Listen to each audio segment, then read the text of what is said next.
Quick interruption because this fixes all content creator problems. If you're consistently adjusting your camera, losing framing when you move, or re-recording content because you drifted out of the shot, that is a waste of time and engagement.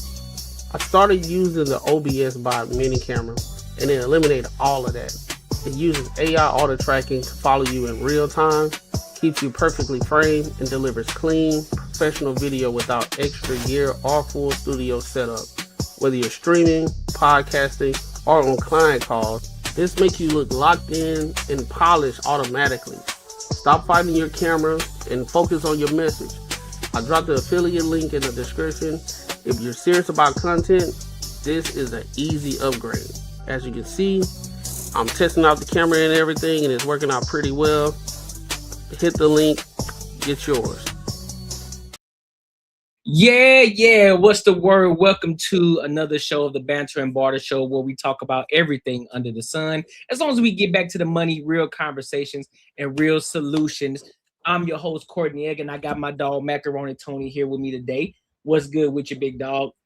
Raw, J Ben, and Marcus, they're going to be here. They're going to be here soon, just in case for some of y'all who don't know. They'll be here. But what up, chat? What's good with it, Snow? I see you early today, Snow. What's good with you? How you feeling? How y'all feeling today? How you feeling, man?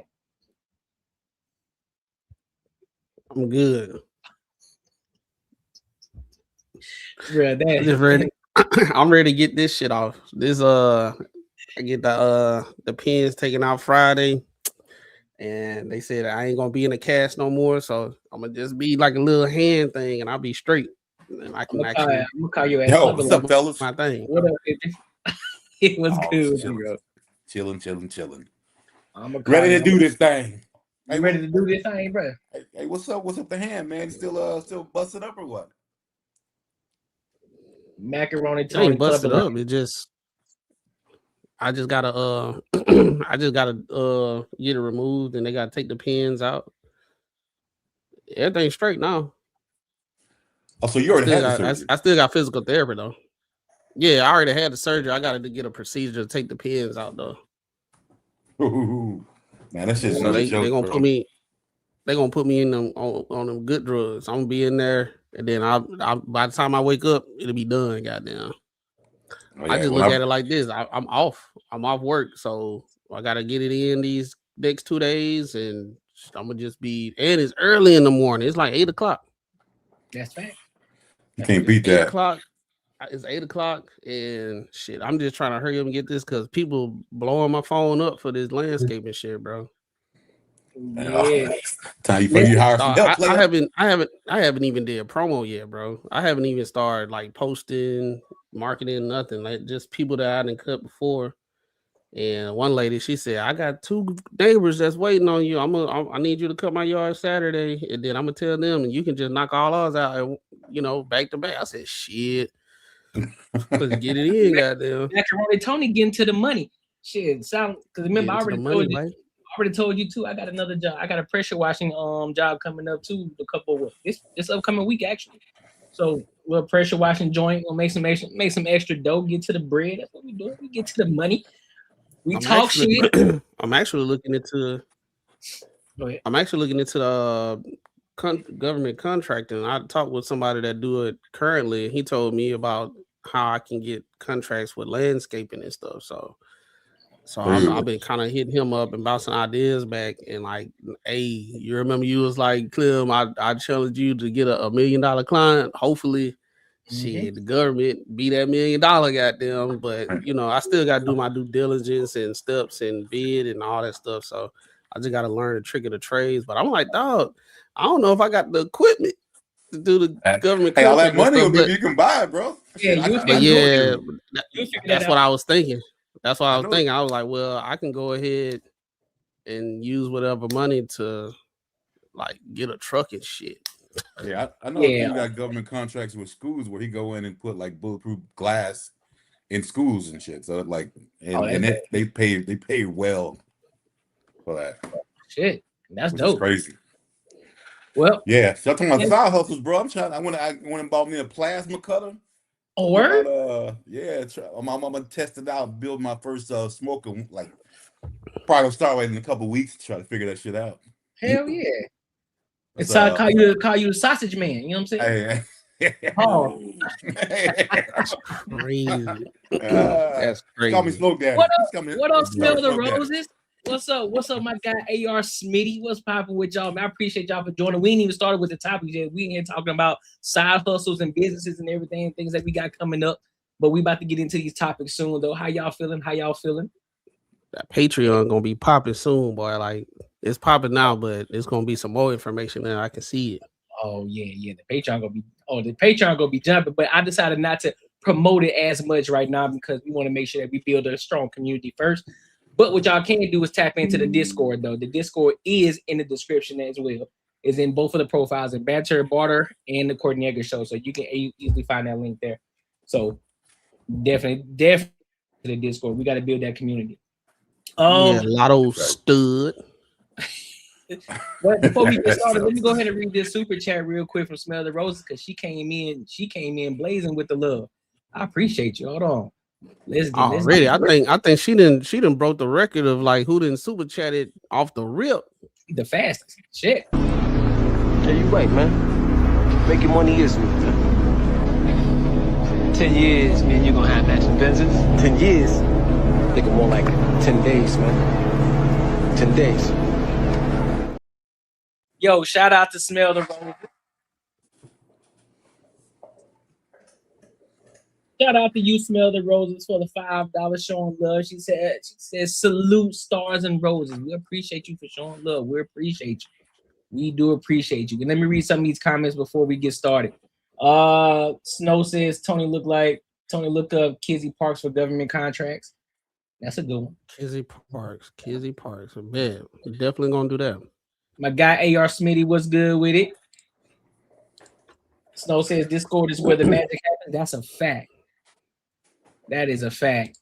And Smell the Rose says, I love the good vibes. Yeah, I appreciate you. It's going to be fun tonight. So we're going to go ahead and dive into the first topic of tonight. I want to go ahead and dive into this one. So there's this woman, and she's upset because she just got divorced from her husband. Her husband got full custody of the children. And Buddy stopped paying for all of her upkeep.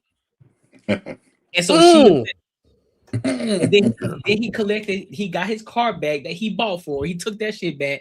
And now she asked, and so what is it? Oh, and also the bomb dropper, she also got to pay child support. So we're gonna get into this. Weird. That shit is so unfair, man. Right. So we're gonna go ahead and dive into it, and then we'll give our thoughts and our opinions on it. All right. So let's go ahead and rock out. This shit is equality.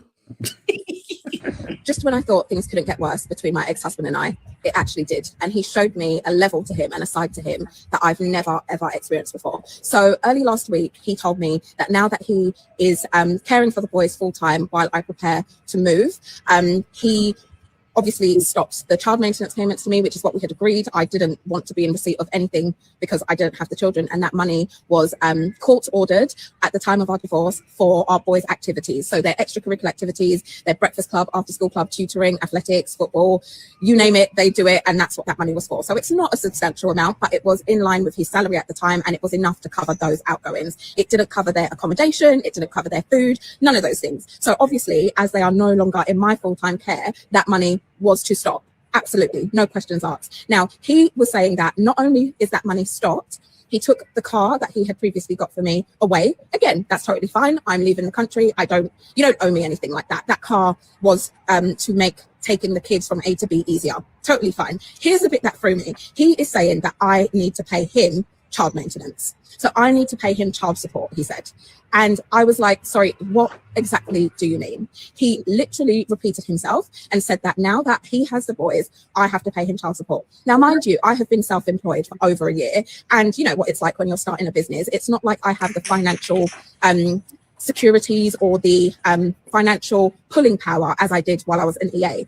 So I'm like, where exactly do you think I'm going to get money from to pay you? Anyway, I thought that he was going to simmer down and he was just like bluffing, or maybe he was angry. Lo and behold, I received an email this week from a mediation service saying that he has instructed them to start mediation with me. I would have to cover all of my costs, and they were inviting me to a meeting with them. I declined it because I'm not mediating over me paying you child maintenance. When I paid for our whole divorce, and anything that you paid to me has now been stopped because it was for the kids and I don't have the kids. Guys, can you explain to me, like the men of this generation? I have not heard anything like this before. My dad, who I've had to loop into it, was like, just ignore him. This is illegal. Men can't get money off women. That's literally what my dad thought. What? Hold on, that last part threw me. What the dad said that's illegal. Sir, absolutely not. Let me tell you about some of these. Let me tell you something about these women. Some of these women, bro. They be lying, bro. Bro. They be lying, bro. Yeah, beans bro. and chips and beans. Yeah, right. Yeah, in it, right. She be lying. You know, they'll put like my dad. I talked to my dad and he said X, Y, and Z.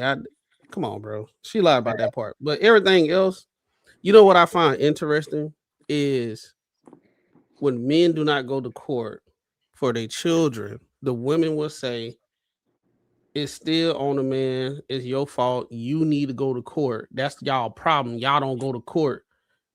Right? Okay, he done did the court shit. Now y'all don't like it. So that's that convenience shit that I was talking about. That's one thing. They say one thing, but they be looking at it how they can get shit. But they won't be looking at it in a way that like the whole aspect of how that is actually going to play out. Y'all want equality, equal rights. You want to do the same thing. Men have been going through that shit that she just described so many times, right? Men go through it, and that's one of the things where when we have conversation about relationships and all that type of stuff, men inherently kind of already know if this don't go right, I might be put in the blender, right?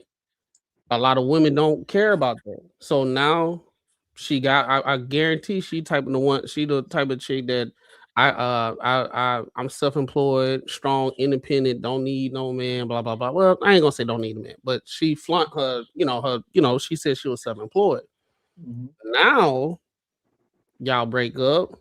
You talking about you saw a side that you never seen before. Most people don't think about divorcing and don't think about paying child support and all that stuff. So you always going to see a new side when it comes to money, especially if you got to come out your pocket. So you can't be mad because he actually took the advice what a lot of women say. Y'all men, y'all don't go to court. Go to court for your children, all that stuff. He did it. Now you still mad because you be thinking about going to court. And then another thing is, even when the women say go to court so you can get custody of your child, you don't never hear them scold the woman that's keeping the children away from the man. They just say go to court. He went to court. He filed his paperwork. That's what the women say. Y'all need to go and get hipped on legal counsel when it comes to these type of situations. He did. He did everything how he's supposed to be. She didn't disclose how much she make and everything of that nature. So if he was awarded it, that more than likely she was making more than him. So yeah. So it's not what she got. Yeah, it's not what she got some startup job. She ain't making no money. Yeah, they actually awarded her money. Yeah, so equality is we looking at the situation. It's not about if you're a man or a woman. We're looking at the law. So he did what he did, and I'm glad he did it. And I'm glad he went through the necessary processes. I'm glad he actually took up women's advice for him to go to court and do everything the legal way. Let me ask you a question. Do you think that he is less of a man because he did that? Fuck no. No, because I would say if the economy was what it once was, I probably would say so. Right, because in general, the women they wasn't making as much as how we was making. Mm-hmm. So I wouldn't take my kids and put my ex-wife on child support and I'm making way more than her. That wouldn't even make sense, right? But since they making the same or if not more, that's what they saying. Why not? Why would I pay child support and we got 50-50 custody? Right? Why would I do that? You make as much as I make or more, but I'm paying for when the kids are over your spot, but you're not paying for when the kids are over my spot. You see what I'm saying? They don't make it equal. In today's society, it makes sense now. With how the economy working, it makes sense. I don't think he's less of a man, but I get it, you know. And another thing, you take women advice again. Hey, this is not the 1950s. This is not the 1970s. This is 2026. Let's keep it going all around, bro. But I 2026. I think like just about what she was saying. I think like if it was a different situation, I think he probably wouldn't have got child support from her. But the way she was talking, it's like she had custody of the kids first. He was paying the child support, whatever. He was paying for the stuff. Like when she had custody, I think she got wild hair of her ass and wanted to move out of the country, and that's why he's got the kids now. So then it's like, okay, cool. Now since you're gonna go out of the country, you ain't gonna never see your kids that much to do whatever. Because she said she was moving out of the country. Yeah, I mean, I guarantee when it first came out, they got the divorce. I'm pretty sure she put him through the ringer. I'm pretty sure she didn't give a fuck about the money that she was gonna get. So I would have did the same goddamn thing too. Hell yeah, I would be like, yeah. I mean, it may have been. I don't know. I wouldn't say because I think men mostly they want the best for the child. But at that point, I'm pretty sure she had no problem with him paying money at all. But now when it's her, she thinks it's unfair and it's not cool. Again, bro, you're moving out of the goddamn country away from your kids. I mean, what do you expect is going to happen here? So I want to let me ask one more thing, Quarter. One more thing. Another point is what in my experience when these type of conversations, you know, when people go online, right? They're not talking in general. They're giving their unsolicited experience of what they're actually going through about relationships and telling the world. Majority of them not telling the whole situation. They're not telling the details. It's just bad man. He put me through child support. I never seen. She already was painting him as like a bad guy in the beginning. But yes, there's so hold on. Let me ask that question because I know you about. So that's kind of going right into what question I'm going to ask you. So because we can look at this as speculation in regards to what I'm about to ask, right? Do y'all believe that she was a quarrelsome woman or an unbearable woman? Do you think that she was that type? I don't know for sure, but if you ask the question based on her going online telling her business and knowing that all mutual parties are going to watch this and it went viral and all of them are going to look at it, I guarantee that's what she is. Mm-hmm. This is your prime example. I'm not going to call her a narcissist, but this is narcissistic traits. These are one of the things in the DSM, I think 5-400 or whatever the book. One of the traits is when situations like this happen, they hurry up and go to everybody till they side and try to shame the other person before he or she can say they side of the story. So what I'm going to do is I don't like how things is working out. I'm going to go online. I'm going to tell everybody about our situation, paint you to be the bad guy, and purposely be disingenuous and don't add details of actually the holistic thing that actually was going on. I'm just going to paint it in the way that made me how I feel. And that's what it is. So, yeah, I think she more than likely she was, because out of all the women that I know that probably went through some stuff and everything, and they like on some real woman stuff, nice and all that type of stuff, they don't feel the need to tell everybody their business. Actually, they feel not ashamed, or they feel like they'll feel embarrassed if they tell everybody their business of whatever negativity she got going on with them when it comes to relationships. She's not even gonna tell people unless the closest people that they are with. not the entire goddamn world. That's fair. And I think when the sap starts oozing from the tree, shit gets sticky. You know what I'm saying? And so I personally believe that the question that I asked, I think I agree with you. I think there's more to the story. I think that more men should start fighting for their relationship. And when I say they shouldn't have to fight, so to speak, right? When I say fight, I mean, instead of just pushing the kids off, I really start to dissect the situation, because I get it. It's a natural thing. It's almost like a default to say, you know what, I'm gonna give my child to the woman, to my wife or my ex-wife. I'm gonna let her deal with the kids XYZ so I can go do what I gotta do, whatever the case may be. But I think in certain instances, some men already know that they can be the better parent than the mother is, because the mother is not always the best parent. I got to be 110% honest about it. Not always saying that the father is always the best, but there are situations and times where the father is the best parent in the situation. And mind you, that doesn't necessarily mean that she's a bum or she out here fucking off, but sometimes he's just more fit and more apt to be the better parent. And the children should be with them, especially when they're at certain ages. I think around the ages of 9, anything between 9 and older, they need to be with the father. And that's what I believe. What's her name? R.S. Streets. Oh, R Streets. Yeah, R Street. Yeah, I don't think this is a tick for tat situation. This is real life. It's not like because they was able to do it, we gonna do it. It's not that. It's actually we live in a different economy currently. Like, we always talk about getting to the money. We live in a different economy currently. It's not like how it was back in the day when the dude was making majority of the money, and it would make sense for this to go the other way. The woman, she has the kid.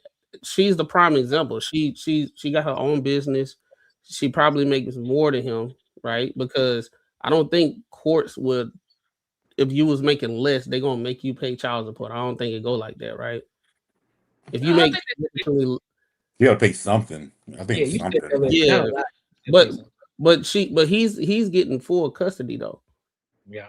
You know what I'm saying? So I don't think within that situation, I don't think it's a tick for tat situation. It just is what it is. Like he was in a more fit position to.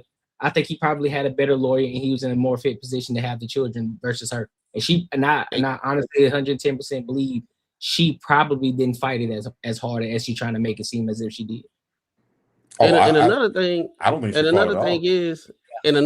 is you rarely hear men trying to keep their kids away from the mom. You rarely hear it if they get custody. You never hear them keeping away unless she's a real unfit woman, right? She got some issues going on, got drugs, be having dudes and everything running up in and out. You know what I'm saying? But on the other side, on the flip side, majority of times women actually, for whatever personal reason, they try to keep the kid away from the guy. Right? He ain't no crackhead, he ain't nothing. She just feels some type of way and understand this is leverage that she can have over the child. Right now, she don't have no leverage. And I think sometimes if you don't have any leverage, you feel like you're the victim because you never been in this type of situation that you have no control over. And I think that's the reason why she went online to paint it as she's being treated unfairly. But if you was to look at the situation, I guarantee if he was to come out and say, the actual situation, he can give more details of what's going on, then I think it'd be like it is not really a tick for tat situation. It's like she is being unbearable. She's being unfair. And let's be honest, it's some women out here, they be like straight up saying they don't feel like take care of their kids. Bro, from what she said, man, what I got from it is this is her idea. Like, some people will say, hey, I think she had custody of kids. I think an opportunity came up out of another country. She talked to dad, say, hey, I'm going to take this opportunity. Will you take the kids full time? I think he was like, okay, I'll do that. I'll take the kids full time. So it's all working out. What I can see is all working out what she wanted to happen. But she didn't think that what's going to happen is that she was going to pay like child support. She thought it was going to be like, cool, I'll give him his kids. He agreed to this. Why do I need to pay? Now she's paying like the victim, And in no situation like that does it ever happen for the man. So I think she thought it was going to be exactly, because it was probably amicable, because I'm pretty sure he wasn't fighting it. You know what I mean? Like, yeah, he'll take them. They're his kids. So I just think that she thought this was going to be a smooth transition, and now life is hitting her, and she doesn't think it's fair. Just by the way, just the way she talks, bro. Agree. Like, I think she was more in tune with the idea that I'm making my own money. I have my own business. I'm doing well. I move out the country. I'm about to go do my thing. You can keep the kids. And he like, okay. But like, what do you like? We live in two different countries, and I got the kids full time. Yeah, I can come out my pocket and do everything. But coming from where there was two incomes down to one, and you just going over there living your best life, like you ain't finna help out at all. You know what I'm saying? Like you ain't finna do nothing. I wish we did have more to the story, because I think he's doing it. I think he's doing it just because she put him on it first. I think he's like, all right, now you put me on it, and he probably wanted to be in the kid's life, probably want to do half or whatever, and she still put his ass on the support, because she even said he did it. Now that he has him full time, she's okay with him taking it away. But yeah, I think what it was, I think the way he did it is like, now you get to feel your medicine that you gave me. Like, I'm pretty sure you know what? Like, you know what? And I'm gonna give you a different one. It might be a situation where he didn't care about being on child support, because come on, bro, we all know that's a high probability that's gonna happen, when you split. But yeah. I do think it might be based on how she was going about the situation. He was like, okay, you wanna be like that, bet, okay. I'm not being spiteful. I was actually like trying to help, because I done heard this scenario before. Like I don't mind doing everything. I'm good, but as you can see, she putting their business out on Front Street for everybody to see. You got people that he worked with that know he was married to her. Now he got to listen to this, and I'm pretty sure this is not the first time she done talked about this. So I would say yeah, it's fair to say that we don't have the full story in regards to what our streets just asked, and in regards to, does he need the money? Honestly, we don't know.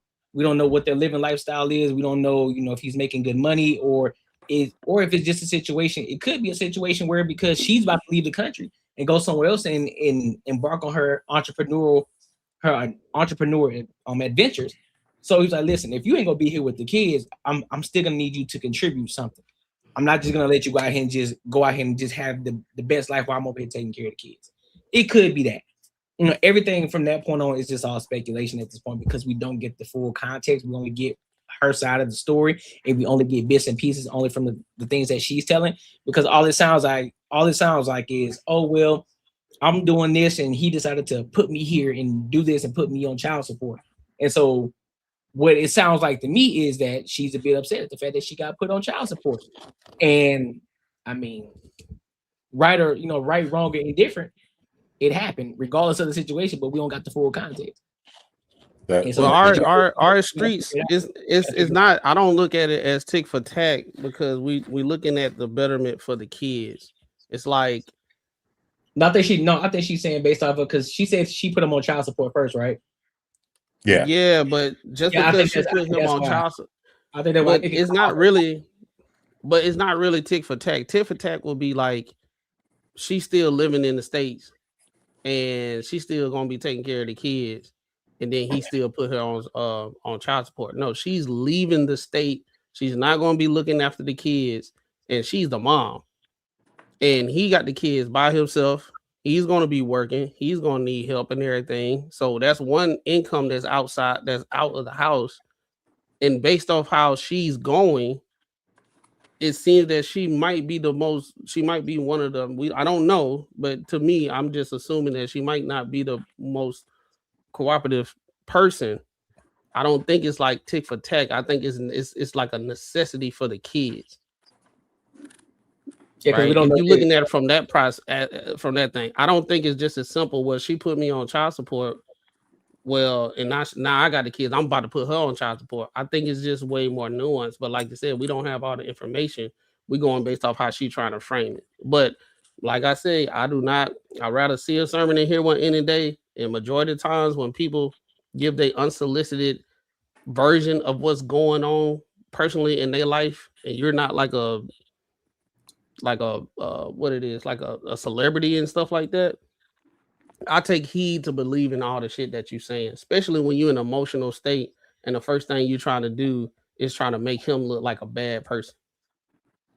But like if it was like if she was like a married person and everybody was like following her and all that type of stuff, and people was asking her like, hey, what is going on? What's your experience with being divorced and your kind of like situation? Can you give advice? That'd be different. But just going online to try to shame the guy because you feel some type of way. I be careful believing 100% of the stuff that she's saying. Like she even brought her daddy into it, talking about, oh yeah, that's illegal. Come on, how her daddy been alive long enough to understand the legal system when it comes to kids, bro?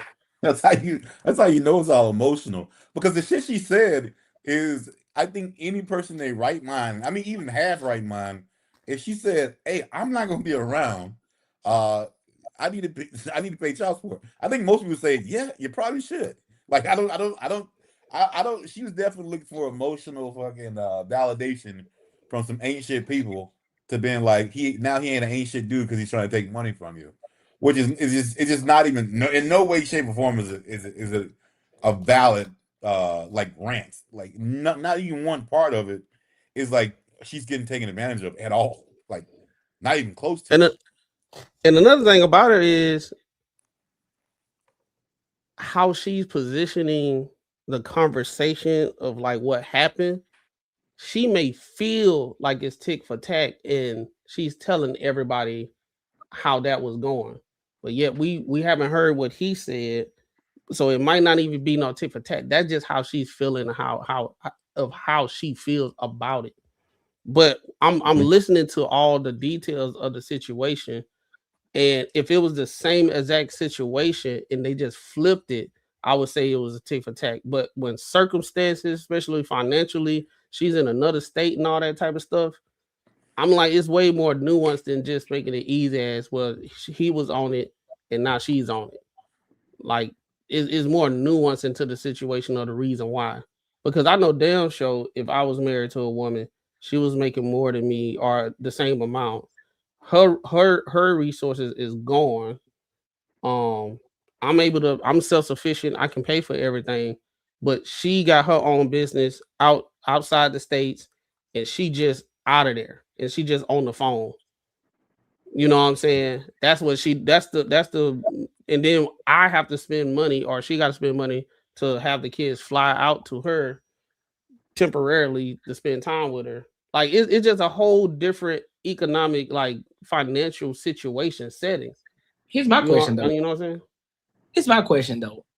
Why are you leaving the country though, in order to pursue an entrepreneurial career?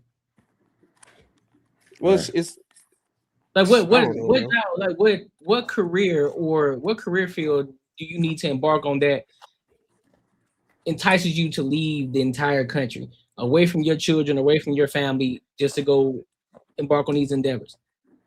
That's that shit that I'm talking about when they be purposely leaving shit out. Because then if we was to understand what she was at, what's this entrepreneurship thing that she's doing, people be like, so you left the States to do that?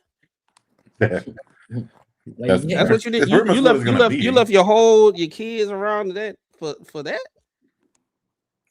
Like to me, it sounds like some entertainment. It might be in the entertainment industry. I'm not saying like OnlyFans. I'm talking about like music, whatever in the entertainment, movies, videos. I don't know, music. I don't know. Yeah. So I understand there's a lot of women out there. Not all women, but there's a lot of women out there. They have the FOMO, within them. If I don't do this, then they'll feel like I missed out the opportunity to do something that's like specifically for me. You know what I'm saying? So I'm gonna do what's best for me and how I feel instead of looking at the family as a whole. I rarely hear women dropping their kids to go pursue their dream. But yeah, I rarely hear I that. bet it happens more than you think. Just dudes just don't say shit about it. I'm pretty sure it do, but I don't think on average most women will do that. I think most women like, damn, I wish I would have did this before I had kids, but I'm on a different wave right now. You know what I'm think if saying? they I got gotta do what's money, best for my kids.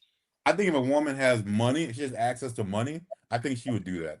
I think if she doesn't, and just say she is divorced, she'll hold on to the dude paying the child support and stay around. But I think women with money, like if they have some kind of way of making like big money, I think they're I don't they don't give a shit about nothing but how they feel. Like they'll leave a kid in a minute and then be okay with giving it to dad. Be like, yeah, go ahead, you're good. That'd be the only time they do it. They would never do that shit when they like just barely making it or even above a little bit. They still gonna try to milk the dude. It's almost like a second job. They're like, yo, I got a second job that I really don't have to work. I'm taking this dude for all the money he got. You know what I mean? So like, yeah, cool. But only when they got access to money is when they do shit like this. Because I put it like this. Like, what's that girl named Tia Mowry? Mm-hmm. She literally broke up. Yeah, she literally broke up her family because this is what she said. It wasn't cheating. It wasn't this. It wasn't that. She felt like she was doing everything for everybody else, and she didn't. She wasn't doing things for her, so she got to go find herself, and that's the reason why she did it. FOMO. Yep. Yeah, FOMO. So now, right? She went on a press tour, unsolicited, right? Yep. Unsolicited. Now she went out in them streets, and it ain't working out how she thought it was going to work out. Of course not. Because she was talking about what happened to the men about the old days, what happened to dating and all that stuff. That's the shit everybody be trying to tell people, like, hey, don't come out here. Like my single friends, like they say, Clip, they say, Mac, bro, whatever you do, you and your wife, y'all dope. I'm pretty sure whatever problems y'all have, y'all can work it out. Y'all just gotta talk. Do not come out here. They say, do not come out here. So now she done went out there, and now she looking around. Y'all saw she had a post the other day talking about, I'm ready for love. I really want, like she's talking like as if she never had it before. You know what I'm saying? That's crazy. Right. And I think sometimes, yeah, bro, like that's crazy, but I think sometimes there's this thing where people, how people that was raised in a good home, but they want to be street because everybody be like roasting them, saying, hey man, you got everything, you lame, bro. You ain't have to eat government cheese and shit like that, dog. You ain't cool. So they feel like they not cool. Mm-hmm. I think sometimes like the Tia Mowry situation, it was the same thing. She had everything. She had the family, good career, making good money, a good dude. She said he was a good man. She said she said he was a good man. He was a good husband and all that type of stuff. She said it wasn't him. I think she wanted to go out there, experience the worst of the men, so she can be in these conversations where these other single women talking about these bullshit ass men. I don't. I wonder. Do y'all know anything about? He used to be an actor too, right? Oh yeah. I think yeah. He used to be an actor. Bro, well, I mean, he still is an actor. Okay. Yeah, he's still an actor. Honestly, what I think, because obviously got a twin sister, and they, I'm sure they're close as hell. No, they're not. Sure, huh? Tia? They not. They're not. They not. No, they not. What's her name? I think Reva. What's her name? Reva? Yeah, Reva TV. Shout out to Reva. Yeah. Shout out to Reva. She broke it all the way down, bro. Like her and her sister not cool because because Tia be on some BS. She's married. The other one, she's married and got white kids dude. and all that stuff. Yeah, she's married and got kids and all that type of stuff. Tia be like, I guess she was like feeling kind of jealous or something like that, and it was like they don't spend enough time that she would like together. And she was like, I got kids and stuff. Like, what are you talking about? And then they always button heads because she be like overbearing and shit. I think the dude she had was like, I think that dude probably didn't like take a lot of shit. And I think that's may have been what may have kind of probably could have rocked it a little bit. Nah. I just see, and I'm just outside looking in, man. Yeah, I just think that her sister's husband is very, very easy, and like whatever she's going through, he's gonna like support it. And I just don't see the same thing from the other dude. I think the dude has morals and standards, and he stood by being a man. And I think what it was, she thought what marriage was is like, hey, you listen to everything that I gotta say, and you gotta like, make me feel a certain kind of way about it. I think that's what it was. I think she wasn't getting that. And I'm gonna be honest. I'm gonna be honest with you. I think it's FOMO. I think she wanted to experience the streets, bro. I think it was a balance. I think it was a balance thing, though. In regards to the type of husband that he is and the way that he was speaking and talking about the relationship, I think it was more so he really cared. He was family first. He was a family first type of husband. It's whatever it is, I'm putting my family first, whatever situation may be. Now, dude, I don't think he was a passover, and I don't think he was a walkover type of guy. But I do believe the fact that it was a Tia Mowry thing. And in regards to what our streets was saying, I agree. I do think that you don't need to get a divorce in order to find yourself. You can find yourself. That's the dumbest shit ever. Within the situation, you can find yourself. You know what I'm saying? And that's the point. That's a great point that she made, because a lot of women feel as if or believe they need to remove themselves from a relationship in order to find themselves. Like, listen, man, if you learn how to communicate properly and you learn how to talk to your husband or your wife, whatever the case may be, and you are not talking at them, you can get what you want out of the situation. I'm not saying you're doing it to be malicious or you're trying to just get him to buy or her to buy something, but actually communicating with them, let them know, listen, I need this hiatus for a minute. I need to go take a trip over here for a weekend or so, or a week or so, in order to just get myself together, because I feel as if I've been losing myself. And then you can communicate. And listen, it ain't got nothing to do with you. You are phenomenal. You're a phenomenal wife, or you're a phenomenal husband. You're doing everything you're supposed to do. It's a me situation. So I need time to go ahead and figure things out for myself and how I can be a better wife, a better mom, and a better version for myself in order for me to be happy, because it's not on him to make you happy. And so this is the issue. Now she's in this whole situation talking about, now I'm ready for love. And then she was trying to convince us, talking about, oh, well, there are young guys, and we don't even know if those are real DMs that people were sending her for real. Could have been made up, talking about, oh, well, you're still young, I want to get at you. Like, sure, really? You think we really? Nah, I don't believe that. So they trying to crack. Yeah, bro, it's a whole fucked up situation. Now you fucking up the money, you worrying about your personal happiness, you fucking up an entire family, bro. Like, come on, man. It's getting so bad, bro. Like, not the women are even looking at her now like, it's you.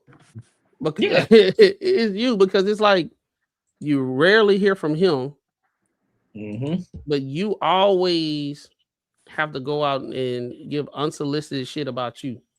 Yep. And how you feeling. Like, my whole thing is, y'all women need to stop listening to y'all single friends that won't tell you the truth. I know there's some women that got some single friends that will tell you the truth.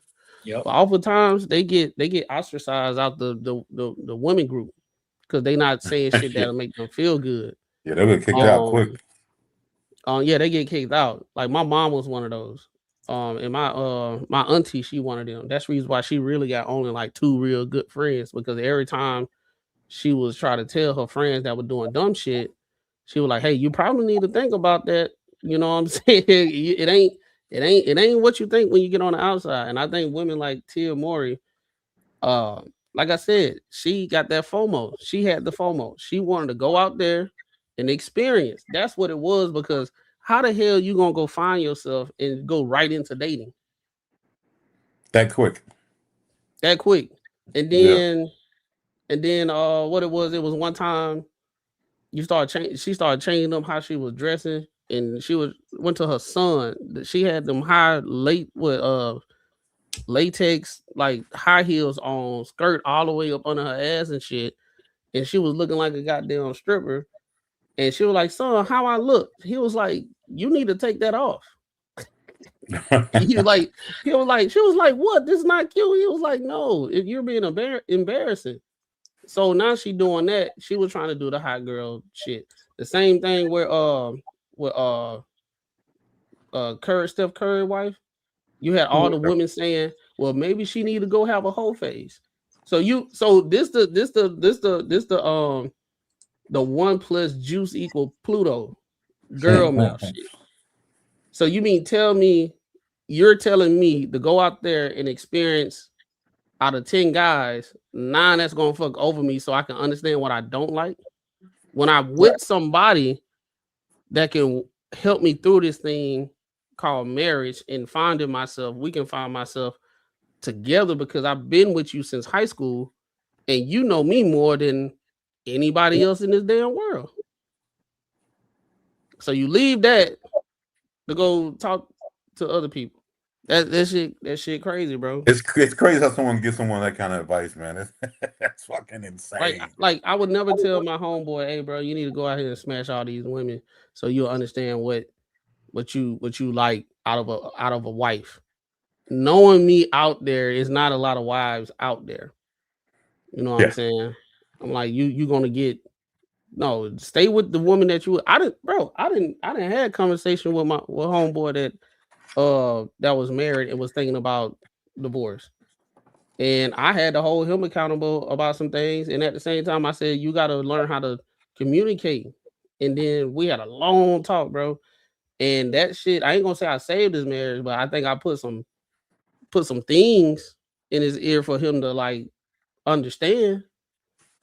You know what I'm saying? And then after he did that, he took some of my advice. He probably talked to a couple other people, and everything good. I ain't say, hey man, leave that girl. She keeping you behind, bro. Go out here and experience. Go smash these chicks out here, bro. See that's the advice all women give their friends. Like, yeah, you can do better. You can do better. If you're not happy, you can do better than that. You can do better. Follow your feelings is what you gotta do. It's like all the ain't shit men that they talk about on a day-to-day basis don't exist no more once they tell them to go out there and experience men. Like it's crazy, right? They talk shit about ain't no real men like that no more. But at the same time, I'm about to go tell you to go fuck with all them ain't real men. But the thing is, bro, I just don't get it, man. Like I choose certain people that I would take advice from, and I just gotta look at the bigger picture. And I can't. I guarantee you, I know most of those girls who get that kind of advice, if they are married, their dude, they run all over this motherfucker. They do what the fuck they want to do. It is what it is. Or either they're single as hell and they keep looking for another dude, and they give you this type of advice. But if you have a woman that they have a successful relationship, successful life, you will not take advice from her.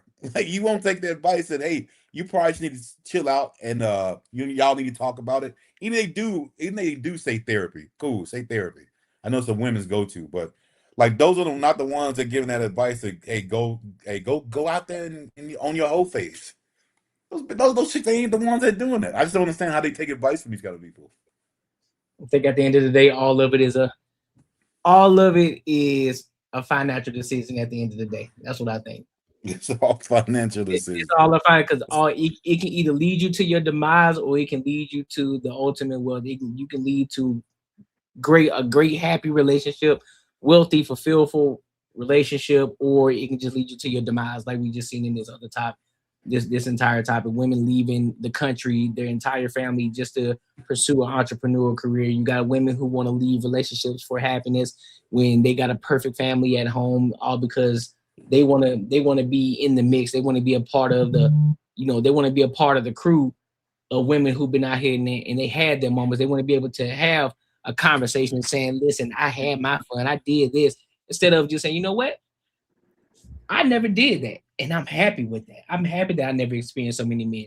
So now that should be a sense of pride for yourself. Like, listen, I had control. I need to. I got my one man over here, and he's taking great care of me and my family. What's wrong with that? But you got social media. You got the type of people that you hang around who egg the shit on. They bad influences. So that's the hood, bro. It's yes, Sisterhood. That sisterhood, bro. Hey, no, the sisterhood would tell women, hey, you need to go to therapy, but ain't nothing wrong with having a whole face in the same conversation. Hey, go to my therapist. She'll tell you that whole phase is good for you. Yeah, it's just stupid, bro. But hey, man, make sure y'all like, comment, and subscribe for the algorithm. Make sure you hit the bell notification. That's why we talk about everything under the sun. As long as we get back to the money, real conversations and real solutions. All right. And also, y'all, we are 96 away from our super chat goal. So make sure you hit us with super chat, dog. And also, you can also reach into the Cash App as well as Banter and Barter. It's on the screen. So let's go ahead and reach our goal for tonight. So let's go ahead and go to the next topic. Let's go to this next topic, right? Hey, and one more thing, Courtney. Hey, man, that camera that I'm streaming on, the camera that y'all saw in the beginning of the show, the link is in the bio. Go check it out. It's a good deal if you're a content creator, or if you got your own business and you just kind of want to record some things, and if you want to create a class or something like that, teaching people and everything. Go ahead and that's a good starter camera. It's not expensive. I'm streaming on it right now, and I'm telling you, I stream with gaming. I do it. Hey man, run it up, get it. It goes straight to your computer, so you don't have to put it on a card, a memory card, or whatever, and put it in your computer. No, it goes straight to your computer when you're done streaming. Yeah, I didn't get mine dialed in, bro. Yeah. Seeing there you go. There you go. Wait, hold on, can wait too much. There you go. Hey, there you go. You fucking on that thing. Yeah, zoom in on that thing, boy. I gotta get that thing on back a little bit, bro. And I also pinned the link in the comments too, so y'all can get that link right there. I pinned it in the comments, and it's also in the description as well. So make sure you go and get that camera. Go and get that camera. It's inexpensive. Definitely do that. All right, so let's go ahead. $7 or something like that. Yeah. So let's go ahead and move on to this next topic, man. So before I play this video, I want to ask y'all a question. You know what I'm saying? Just give me I don't want you to give me an answer yet. But do you think? Yes or no? Yeah, it's a yes or no. Do you think that people should be praised for doing right or doing the right thing? Do you think people should get praised for doing the right thing? All right. So we're gonna get into this. We're gonna get into this TikTok video, and there's this woman. She's pretty much saying that you shouldn't get praised for doing the right thing or things that you're supposed to be doing. So we're gonna get the full context of the video, and then we'll give our thoughts and opinions on it. All right, so let's go ahead and rock out now. Praise to be present. Niggas be needing praise to do what they supposed to do. And it's like they want you. I gotta applaud a fish for swimming. Like you're a dad. So you being a dad, I gotta praise you. But then there's so many niggas out here that don't show up. So the fuck what? To be honest, I think we all need praise. I was about to say that. Like I don't because I don't even want to look at it like that. Like we should praise the woman out here who's doing it. But we don't get praise, and unfortunately, what we get is shunned a lot because we always get in the brunt of you're a single mom, you chose the wrong nigga, you this, and it's like what the fuck? But that's true too. Yes, but that's not doing the right thing though. But also, you didn't have to be a shitty person for sure. So I can accept that, but I'm the parent that stayed. I'm the parent doing the work. Why am I being punished and criticized for it? Because I decided to be a parent? No, I think you should get praised for it. And anybody that's criticizing you for it, they're just stupid. So it's like, and I think we have a lot of stupid people in the world. So even when we put these conversations online, we see a lot of stupid people in the comments. So it's like, I'm not paying attention to the stupid people because they dumb. If I'm talking to you, like I understand, I'm like, nah, you should get praised. And yeah, could we all do a better job at discernment when we picking out partners? For sure we can, but we here and we stuck with it. Right. And the person that laid down with you should be stuck with it too. And if he don't, then he's less than. A lot of times we always talking about well, you had the kid. Well, the kid is already here. Yeah, we can't. So why are we talking about that? Like we're talking the present day. I'm active. This nigga should be too. There's women out there who talk that motherhood shit, but don't really want the responsibility that come with a mother. Like they talk about being a moms and wanting to do, like you don't. Because when to it, now you complain all the time, like nigga, you a mom. And I think that's what we see, and that's what we talk about, but that's not all cases. You know what I'm saying? So when you see somebody complain, when you see somebody online talking about parenthood, some instances they just talking about parenthood, but they still gonna show up every day because parenting is hard as fuck. Every stage of parenting is hard now that I think about it. I don't even judge people I see complaining on the internet because nigga, you need some help. Yeah. I cry out for you. Like I want to offer help. I'm not about to say, well, you did it to yourself. Those who say that are ignorant and stupid. I'm not listening to them. You're dumb. You don't have no idea what the fuck you're talking about. So you keep being stupid. So you be over there with the stupid people. We're gonna just communicate with the smart people. If you're a good dad, you deserve praise. If you're a good mom, you deserve praise too. Like we all deserve praise. Like this shit is hard. You never know what your words of encouragement do for somebody. That can be the thing that gets you over. You could be having a hard day. Somebody's be like, man, shout out to you. I see you. Nigga, what? Yeah. That's man. That should make you feel good, man. Thank you. Now you have a different type of tears because now it's like, yo, damn, I needed that. You feel me? So I think everybody deserves a little bit of praise. Now And I think we gotta stop trying to like take it. Like, why do we think so negatively? Like, yeah, man, if you're a fish swimming, man, shout out to you. Because you could be drowning. Because you could be drowning. So what are y'all thoughts on this one, Marcus? I'm gonna let you rock out first, Marcus. Yeah. I mean, it's the context, bro. Like this is insane. All the context, this whole conversation went all over the fucking place. She was talking about, you don't need to get praise if you're a single dad and you're doing this. If you're a single dad and you just like bitching about taking care of your kid and you really ain't you just feeding the motherfucker. You really ain't doing shit. You just there. Like, you don't need praise for that. But if you're going out, you're doing stuff like fathers do. And I'm not saying it has to be like something crazy, but yeah, I think you do need to get some praise because that shit doesn't happen a lot. And like for women, hey, it's the same thing. If you're a single mother and you doing it on your own, and you're not sitting there like, and the dad could be in the life, but you choosing not to be, I don't think you need to be praised. I don't think you need to sit there being complaining all the time that you got to do all this shit on your own, and this is pretty much half your fault. Like, I mean, if people still need to be told, hey, you like this is something that you did. Like, you got to own up to it. I don't think certain things you need praise for, but I think certain things you do. I just think this conversation went all over the place, and it's got to be context, bro. It can't be everything. It can't be like I don't need praise just going to my job every day. Of course, I don't need that. I mean, that's something I gotta do. But if I'm doing a good job and getting promoted, yeah, hell yeah, I need a praise. I'm cool with that. So it's just the whatever the context is of it. What you got, Matt? I think people do deserve to have praise. I do something. I call the people that's close to me or people that I got their number and everything.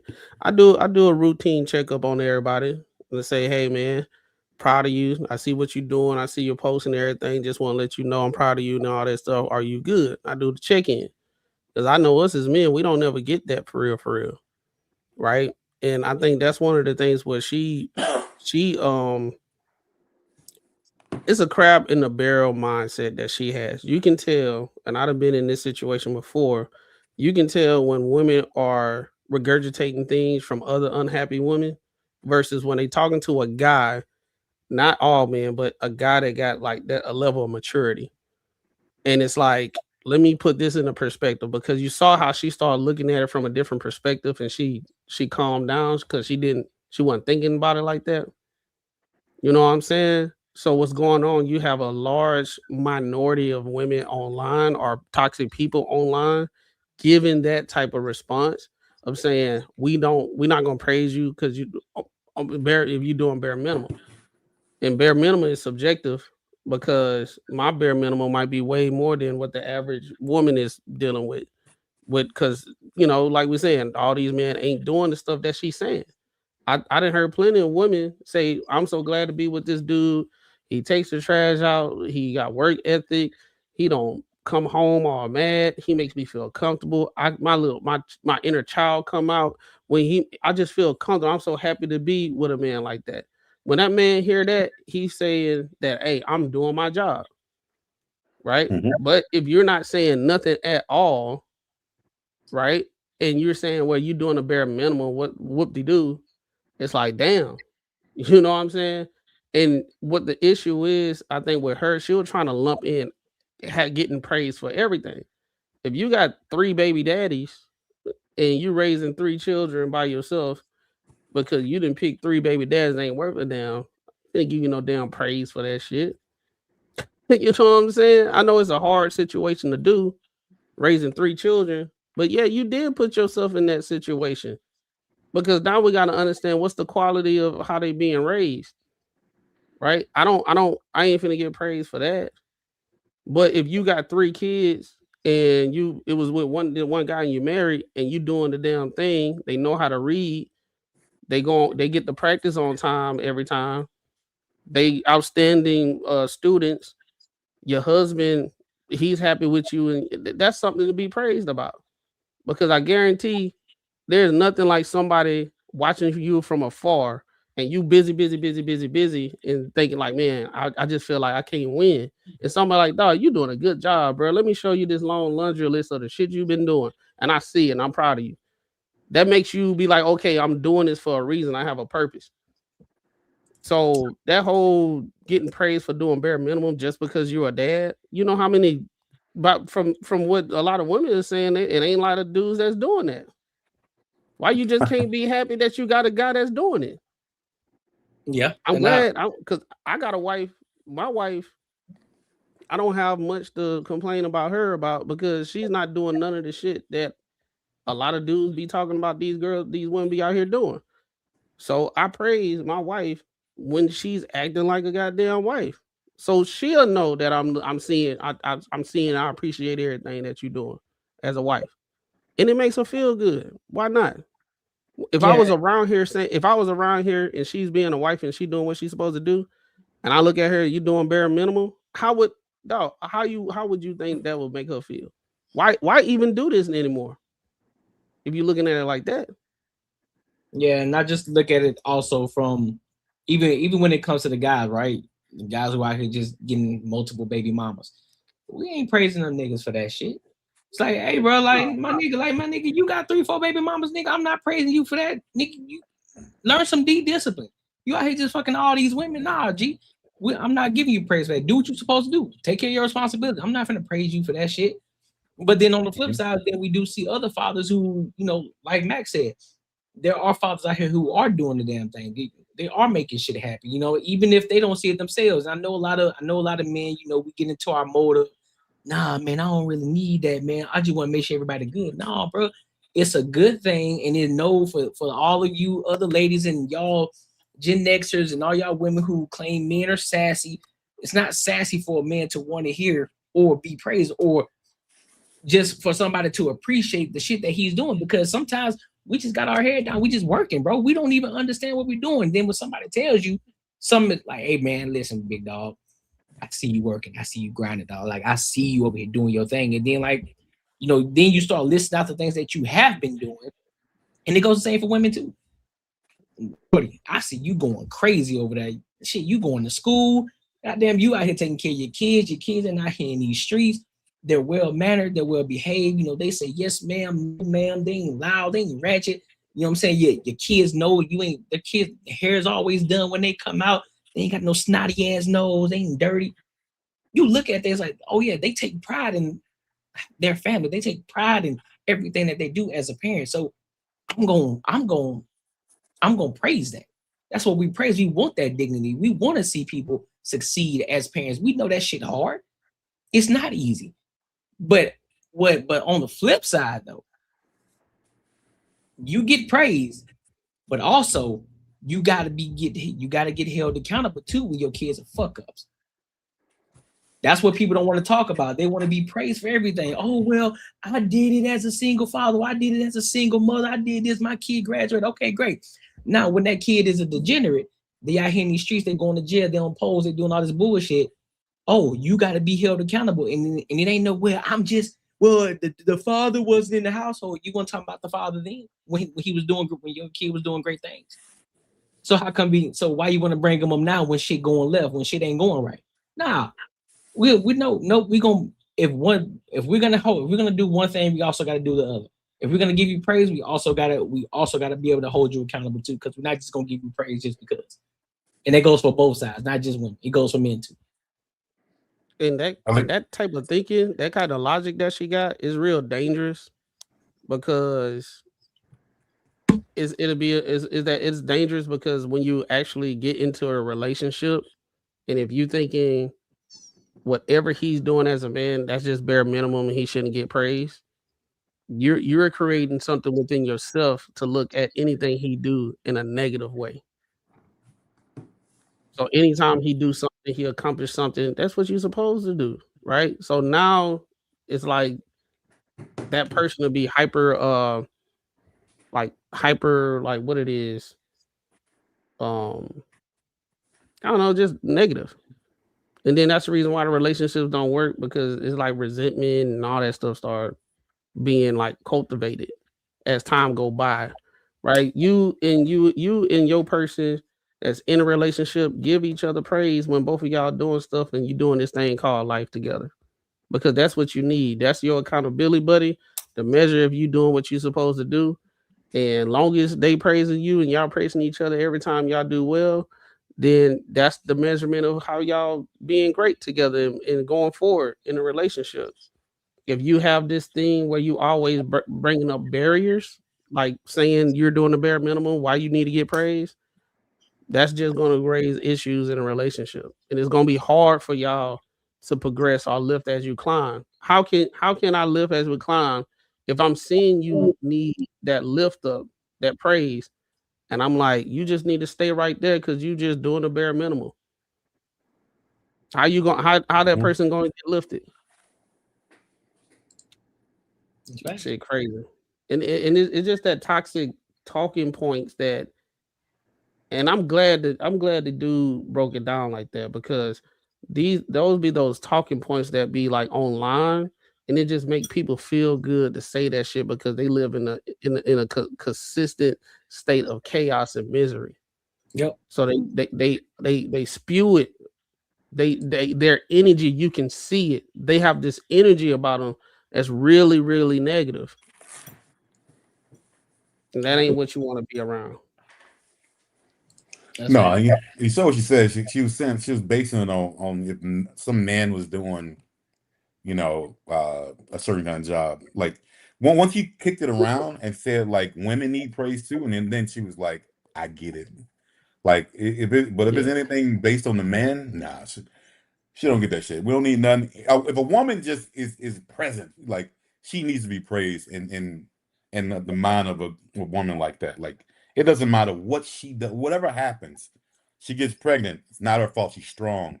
Whatever. She loses a job because of some other shit. Someone wasn't treating her right. She's strong for doing that. Like they can never do no wrong, bro, which is crazy. Well, you heard her. She said she don't get praise. So, but what she said, but what she was saying, she don't get praise for like what I call is just being a fucking human being. I got kids. No. She said she don't get praise. My whole thing about that is oftentimes people that's like that, they move in this, like I told her, she got a real negative energy and all that stuff. Those are the type of people, when they move around, what is there to praise about? Because you function in misery and chaos. What I'm praising you about?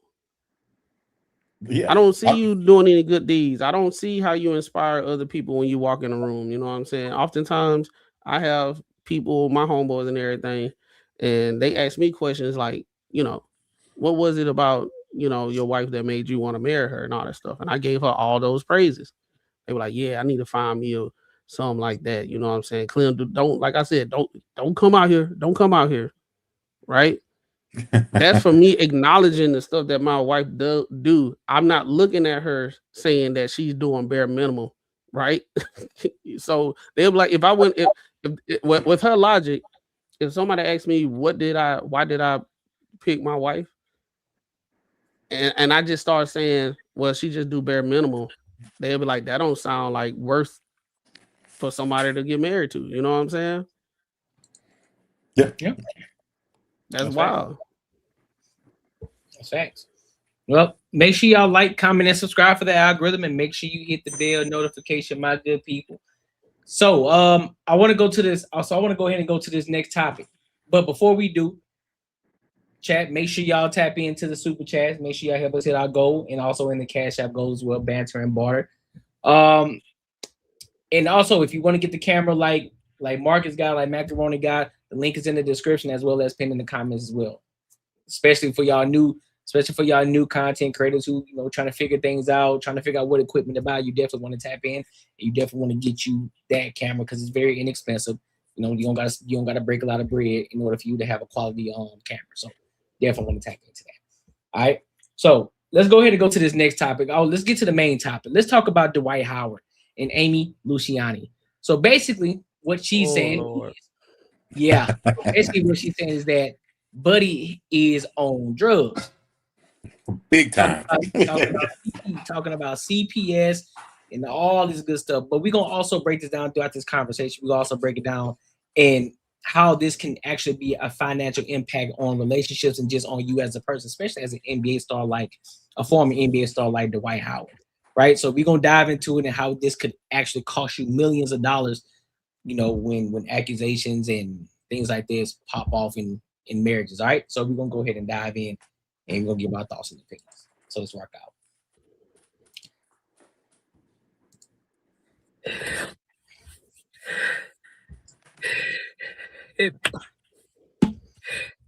To know me, you know, I am so prideful and so private. It hurt me so bad to have to even protect myself in this type of way. But my marriage has landed me in a very dangerous position. My stepdaughter was just taken by CPS because of her father. CPS and the police have been here 3 times in less than 3 months, and I stood in it with my husband, even though I was scared for my own self. Whatever he wanted me to say, whatever it was, I'm thinking this is my husband. I had everybody around me saying, even after I tried to divorce him the first time, everybody around me says, you can't leave your husband this soon. You said through sickness, through health, through this, you said through good or bad. That's why I came back, but this is going way too far. But it's not even about me, it's about the kids. The stuff that I have to go through with the kids, I have to be witnesses to. I mean, the police at the house, they ask me questions. I don't know how do I lie for my husband. I've never been married before.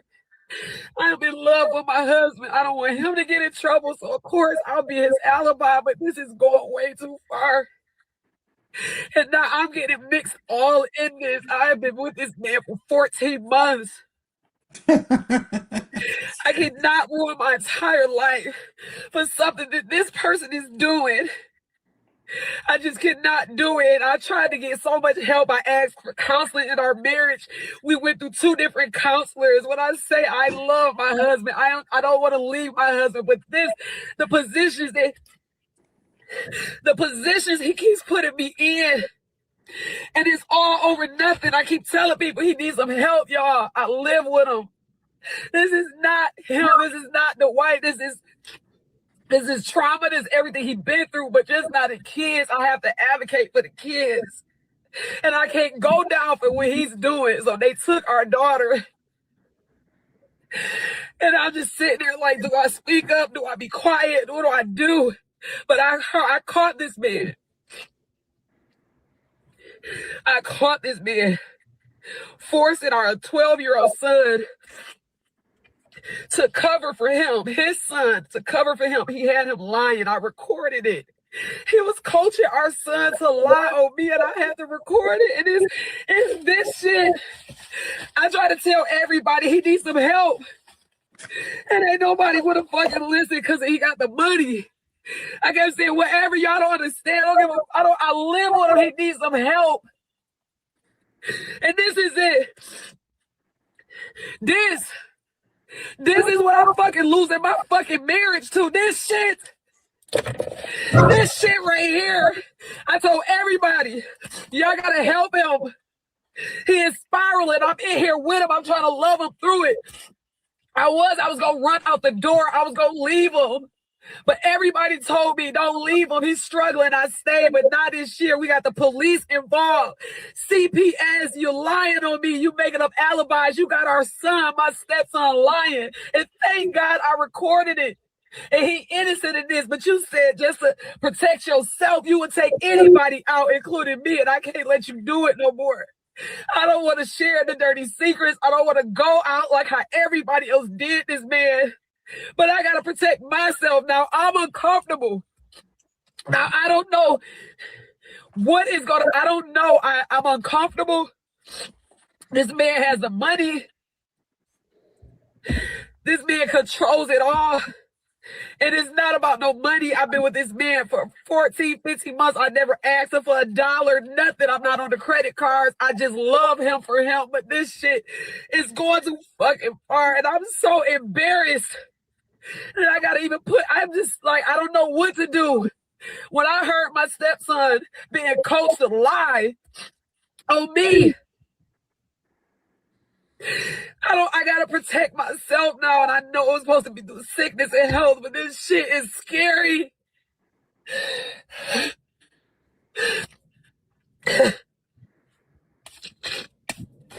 This is why I'm losing my fucking marriage. Because the money, y'all don't want to help him. Our other top story tonight, huge twist in the case against Sharon Moore. All right, so let me go back to that. So that's kind of crazy. That's kind of crazy. She not using it. She not using it. I think that dope is hers, man. Like, that's her. All right, so what do y'all thought? What do y'all thoughts about this entire? First of all, let's discuss before we dive into the Dwight Howard, the Dwight Howard part. This video. What do y'all think about this video? Honestly, bro, I don't know, bro. I don't know because I'm looking at it. It might be a situation where she probably is covering up for him and all that type of stuff, and she done met her Phil. But at the same time, I don't know if that's hers. If that's what you mean by this, is that like he be spiraling out of control because she took that away from him and now she's in the car talking about it? Or she's saying it's hers his, and both of them on it, and they saying this is one of the cause. It's wild. I don't know. I think Bobby Whitney type shit. This video is messy as hell, man. This ain't she's trying to just cover her back for whatever else is going on. I don't know if he was just like, yo, I don't want to fuck with you no more. He got a prenup or whatever, and she ain't gonna get nothing out of this divorce or whatever's going on. But what she's doing right now is definitely not a sign of a woman that loves a dude. That's 100%. I mean, she's already trying to leave. Huh? She already tried to leave, yeah. And her friends talked to in the stand or something. And then now she's gonna leave. She only been with him 14 months. But like what she keeps saying in this video that she loves him and all this other shit. Obviously, you put on this video to the public. That is not no love, man. I mean, you're trying to ruin him. That's what you're trying to do. Like, there's no way in hell that she thought like putting this out to the public was gonna be a good thing. Like he is gonna be positive for him. There's no fucking way. And even for her, it's the only thing like for me to say like that the judge can look at this shit and say if she gets caught with like drugs in her system, she can now I think she can say like he made me do it or just some type shit like that. 'Cause she made this damn video. But I don't like this whole video is just messy as hell, man. I don't think it was smart for her. I don't think it was smart for her to bring it on camera. I don't think it's smart either. That's what I'm about to say, because if CPS already took this, you didn't put more incriminating stuff to the whole world now. Like you got a whole bag of crack. You got a whole bag. That's a lot of cocaine, bro. That's a lot, bro. Let's be real, bro. She don't give a fuck about his kids. Come on, man. She's only been around for 14 months. Like how can she build such a relationship with kids that ain't hers? I don't think she was saying they was close. I think she was saying like the way she was talking, she was like our kids. Well, she was like she said her stepson, she was seeing him getting coached.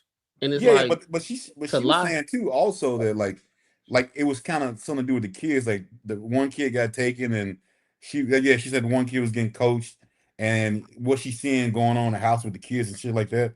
That was like a lot of her argument too. So she was trying to make it like about the kids too. She was, but bro, the way like man, if someone don't do coke, I mean I've never done coke in my life, so don't even get on this. The way she reached in that bag and grabbed it, grabbed that fucking silver thing, bro, looked like she knew what she was doing, man. So I don't know.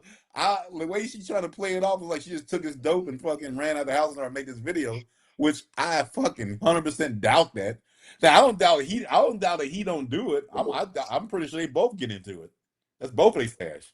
That's a fair point. But but the way she's trying to lay it off is like that's all his shit, and she took it. Like, and I don't know. I mean, she's still real cryptic about it, but this is what you got to watch out for, man. Fuck, bro. Like, man, money don't. Yeah, bro. Yeah, because the thing is that I'm looking at this entire situation, and I'm trying, and I really am. I'm not gonna, go ahead and convict him in the court of public opinion. I'm not gonna do that. Just because she get on here, she crying and she doing the Viola Davis snot cry and shit like that. That don't necessarily mean I'm gonna believe you. I gotta get the full context. I gotta hear everything, because there was just a moment where you were trying to leave this nigga out within 2 months. You feel me? And so with leaving this man in 2 months, I gotta also look at it from the business aspect too. Okay, so Dwight Howard is a very wealthy guy. He's a very wealthy guy. So now you're trying to leave him in 2 months. So if this is really heartbreaking, if this is really something that's detrimental to your life and it's dangerous for your life, and you don't feel comfortable in that life, you shouldn't be asking for no money on any level. If you really want to get out and listen, bro, keep everything you got. I gotta get the fuck out of here because I'm focused on me now. If you asking for money on any sort of level, then that's when I gotta look at you with the side eye. But even right now in this video, you just because you brought out some cocaine, or allegedly, just because you brought out this big ass ball of white dust, and you put some little could be baby powder inside a little container, that don't necessarily mean that's what it is. And I'm not gonna believe you just because we can all be, a lot of things can be deceitful. And so I'm not gonna believe you just based off of that. But do I agree with Marcus in regards to that? I know that there are some people that be doing that. Of course we do. We ain't naive. We're not naive to it. But I'm not gonna sit here and say, oh yeah, Dwight Howard, yeah, he do that shit, bro. I ain't saying nothing because I don't know. We don't know. We don't hear his story. There's no evidence. There's no transcript. We don't hear. I can't do it, bro. I can't. It's gotta be money grab. Also, I mean, bro, that could be true too, bro. Because I done seen women have snot bubbles lying. Yeah, just lying, and especially you trying to get some money. But I don't know if that's this situation, because I'm trying to be fair, because she said she tried to leave. All her friends were telling her not to, and it reminded me about that episode with Martin. Y'all remember it was Martin and Pam got the rich friend? And like he was on some bullshit, but everybody else was like, "Hey, we still trying to benefit from it. Hey, just kick it with on that boat." I think her friends probably was enabling her. You know what I'm saying? And she was like, she was about to get the money then. But I don't know. Was she asking for money the first time? I don't think she's married long enough. Well, I don't even think. I mean, it don't matter. I mean, I just want to see if she asked for money. If she didn't ask and she was just trying to divorce, I think she was trying to get the hell up out of there, bro. But I'm gonna put it like this though. I'm gonna put it like this. She holding them drugs too, like, naturally. Yeah, bro. You saw the big like chrome thing she pulled out. You see what I'm saying? Like me, if I saw crack cocaine, like I never seen it in my life, right? I never seen it in person. Always been in movies. I done seen documentaries and stuff. Bro, if it was a bag of cocaine right in front of me, bro, I think my heart would jump out my damn chest. And I damn sure ain't finna, bro. I'm damn sure not finna touch it and then snot nose and I'm cleaning my nose and everything. I know she didn't sniff that. I think she was trying, bro. She probably was trying to on a low skip that. So apparently she didn't want anything. So she said she don't want half of it. So that changed the conversation. She might be in some shit, bro. I mean, she's some shit. She might be in some shit. Can we have a real conversation, man? Get a real thing, man. A lot of women are really, really impressionable. Like you can damn near make them do anything. So you're trying to tell me your husband, the wife, if that's he introduced her to that. He introduced her to that at parties or whatever. She got into it. She's been doing it, whatever. I just don't believe that shit that she ain't got no part of those drugs. That's what, and then that's what she's trying to paint. I don't think she has. I think she has a part of that shit too, and maybe something went wild. Something else went left. That I think that like maybe he was like, "Yo, I'm done with this shit," and that's what she's trying to. Now she's trying to save face. But I really think her friends talked in the stand in marriage because of the money. I mean that's what I'm thinking.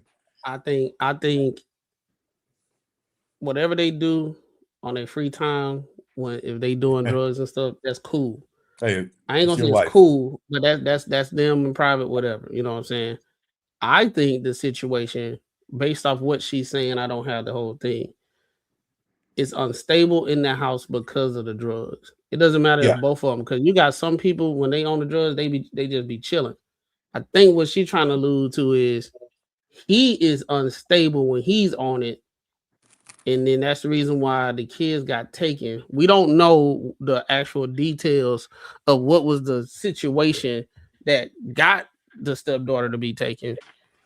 But this overall looked bad. But if she wasn't asking for no money the first time she was trying to dip, that changes things, because I think the friends were like, "Oh no, stay there," because we, you know what I'm saying. And she probably was like, you know what, through sickness and health, and this, that, and the third, hopefully I can get him the help that he need. I'm all right. I'm gonna stick to it. I'm gonna try to get the help they need. And it probably just wasn't going well. You know what I'm saying? It just what she the one told him. She the one told who wanted him to sign a prenuptial agreement. She wanted him to? Oh shit. Yeah, she told him to, like, hey, sign a prenuptial agreement, because I don't want you to think that I'm here for your money. I want you. I'm here to be with you. Like, fuck your money, fuck your assets, fuck everything. I'm here to be with you. Hey, we learned this from Tyrese. That girl said the same thing, but she finessed the system by getting a kid.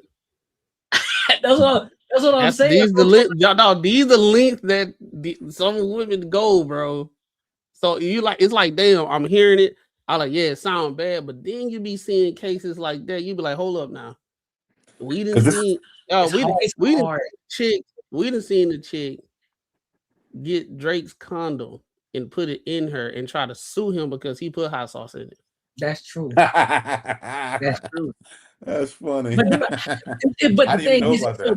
the thing is, here's my thing. I'm not saying that I believe her. I'm not saying that I don't believe her. But when I started to put the things together, she never asked for money. She crying. She doing the Viola Davis cry. However, I still can't say, listen, I believe you, because, you know what I'm saying, I saw the snot bubble.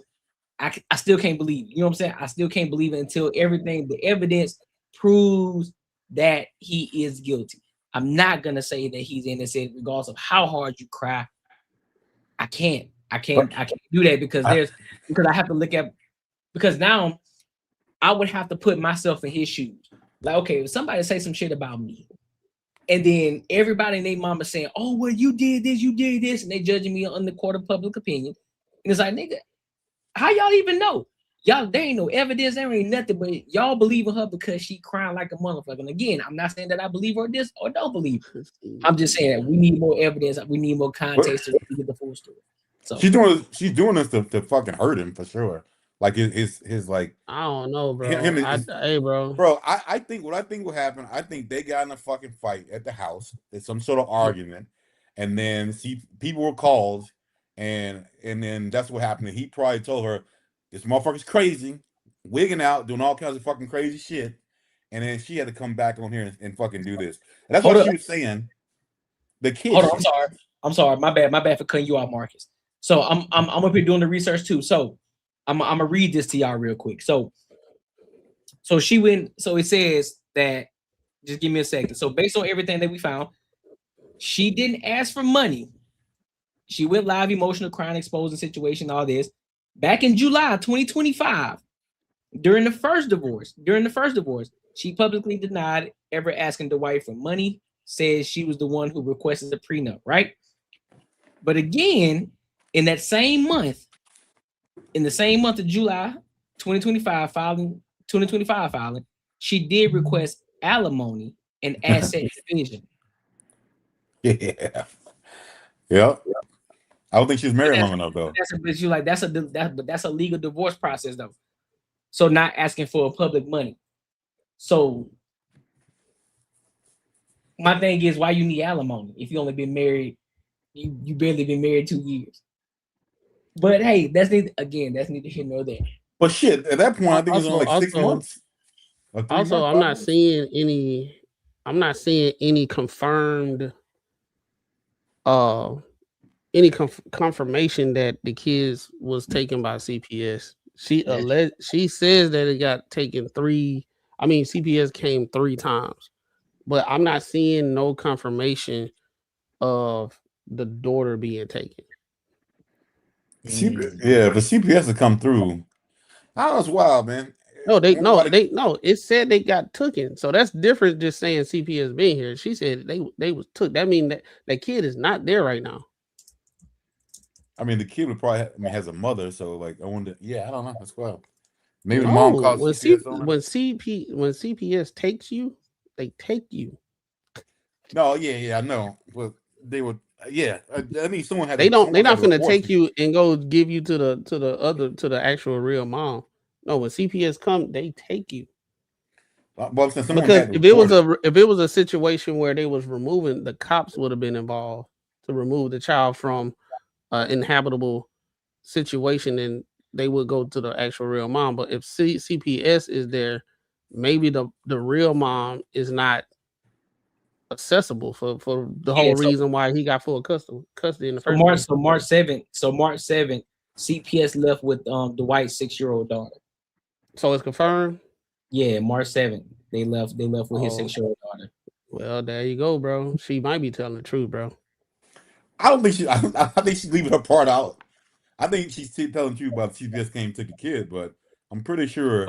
But hold up though. This was only on her account though. Yeah, that's on her account. So it's not public or saying that it did. So this is basically just what's coming out of her mouth. I just read something where the son said something. Yeah, there was something. The son said something.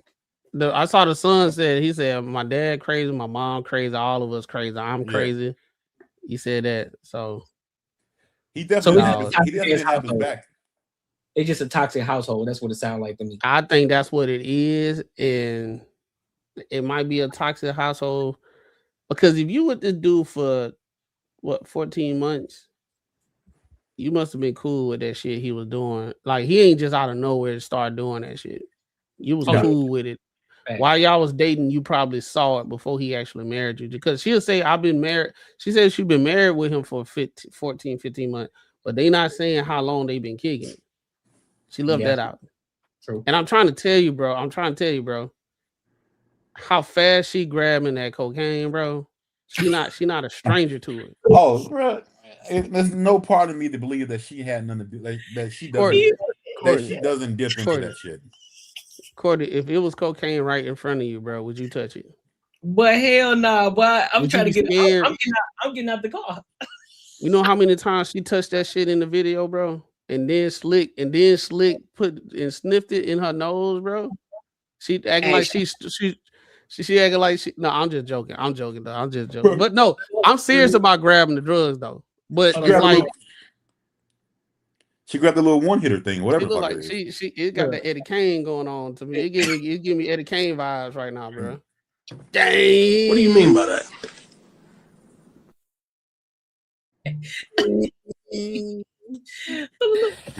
I try to tell everybody he needs some help. Needs some help. And ain't nobody would have fucking listen because he got the money.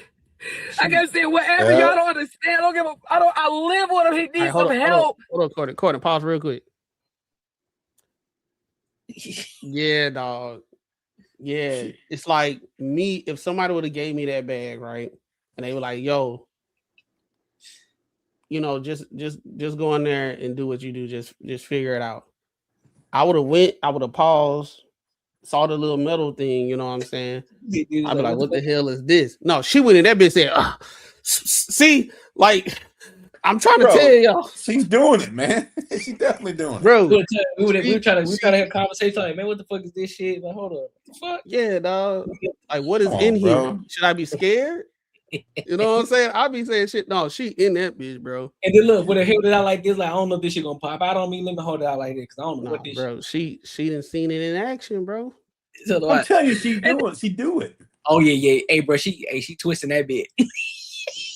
That's what I'm saying, bro. She used to do it. And this is it. This is it. This shit. This is what I'm fucking losing my fucking marriage to. This shit. Everything. This shit right here. I told everybody, y'all gotta help him. He is spiraling. I'm in here with him. I'm trying to love him through it. I was gonna run out the. She definitely put that shit on her fucking nose, bro. Hold on, fam. Listen. If you don't do that, you don't want that shit nowhere near your face. I was gonna run out the door. I was gonna leave him. But everybody told me, don't leave him. He's struggling. I stayed, but not this year. We got the police involved. CPS, you're lying on me. You making watch this shit. Watch. This is what I'm fucking losing my fucking marriage to. This shit. This shit right here. I told everybody, y'all gotta help him. All right, you see, she still got some residue in that palm. He is spiraling. I'm in here with him. I'm trying to love him through it. Yep. Hold up. In her defense, I gotta be honest. In the defense, she didn't go all the way to the palm. She didn't go all the way. She just only went halfway. She went to about right there to this part of the hand, and it's right here. So I can't bro. Hey, bro, look, let me tell you. You've never done coke before, and you scared of that shit. You won't even want to touch it. You don't even want to go nowhere near your face. That's true. Hey, that's true, bro. That's true. Courtney, do you eat hot sauce? Yeah. Well, I mean, I put it on food, but I don't necessarily just eat that bitch. That's what I'm saying. Like you put it on food and everything, right? Yeah. Do you eat spicy food? Yeah. All right. After you get done with the spicy food, do you touch your eyes? Nah, I don't. Cause you know the reason why, right? I don't. I don't. All right then. I'm just trying to say that it don't look right.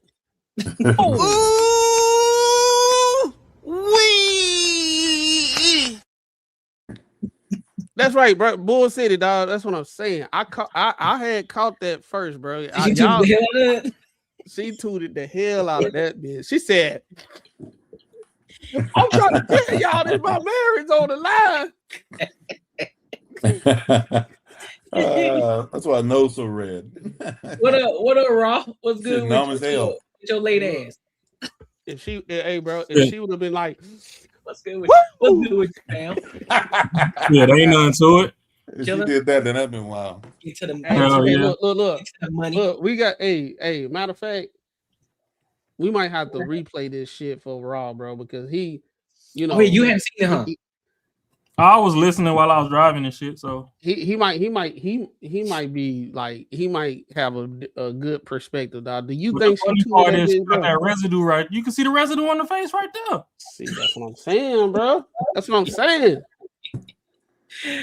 I was gonna run out the door. They been on that shit on her. That shit on the top lip, ain't it? Yeah, give me some powder. She was sniffing before she made that video. That's 100% both of theirs. Come on, that ain't just his. No, I think, bro. You know what I think it is. It's on some Bobby Whitney shit, bro. It just in the confines of their house. Is getting active in there. Both of them on that booger sugar. I guarantee you, bro. I guarantee she went wild as fuck. Something happened. CPS would call, police would call or something. She's trying to cover her ass. The white was probably like, tell him the truth. Tell the kid. Tell him the truth what she did. And she's like, no, I'm stopping that shit. I'm telling you. I'm pretty sure she went buck wild. She did something. Wrong with you. You remember? Hold on, Courtney. You remember what I said earlier, where you have people they go use the court of public opinion, they go to them first, so they image can be clean because they telling their version of the stuff. Because she might have been wilding too on that booger sugar, and the white was telling his son whatever he was saying, and she took that and was like, oh, he tried to coerce the son to say some shit about me. But you sure because bro, I don't know no drug people that do drugs and they just like all the way there when they high and they remember every goddamn thing. No, they fucking act like crackheads. Yeah. Rob, what you think about the situation, bro? So want to get high? 14 months type crazy to be trying to leave. So I think she got access to her demons and her demons are scaring her, so she's trying to run away. Because even if you want some cat stacks type shit, that was a hefty bag to pull out in the car. Boy, what? But before she even upped the bag, before she even upped the little bag, she upped the vial. That's true. She had the little travel size shooter pack on her first. That's then true. She was like, "Oh well, I'm the plug too." She like, "This is I was mine." waiting for her to pull the baby. I was waiting for her to pull the baby oil out. Then she went as far as to pour a hefty amount of Mexican salt, like she was finna sip a fucking margarita, in her hand, and find a sneaky way to go ahead and hit that on camera, and got it all up on her face. So I don't care what bro going through. You should have did your demons before you cut that camera on, because we caught you. Gotcha, bitch. Hey, Courtney, it was, bro. Look, I'm Judge Mathis, bro. I know a crackhead when I see one, bro. She was dog, bro. It was too much crack there for her to be that stressed and not hit that shit, bro. It was too much. She hit it. I mean, how much longer is the video? She started licking her lips. She tried to get the little residue off. Oh, she cut it. In 5 minutes, she was done. I was gonna leave him, but everybody told. Oh yeah, that shit on her top lip. I ain't even noticed me. that. Don't leave him. He's struggling. I say, but not this year. We got the police involved. CPS, you're lying on me. You making up alibis. You got. Yeah, I don't know, but I think. See, now y'all got me rethinking this shit. She probably didn't go with that nigga, man. Hey, Courtney, help me. Help. Hey, all I can say is Dwight. That's what she doing right now. Me. Yo, what the fuck? I ate noodles with no packet. Cereal. Yeah, motherfucker. Just like, oh yeah. What the fuck? Nah, I didn't, bro. I really didn't realize that shit though. I'm gonna put but the question I wanted to ask you though, Ross, do you believe what she's saying? Do I believe her? Mm-hmm. So the look down, it said it all. I'm trying not to get friendly fire. Yeah. What she's doing right now, the way she's behaving right now, this is the general perception of how. Hey, sis, you could kill me on your live if you want to, but this is how the general public views Jazz when she be on panels. Oh shit! God damn it! What do you mean by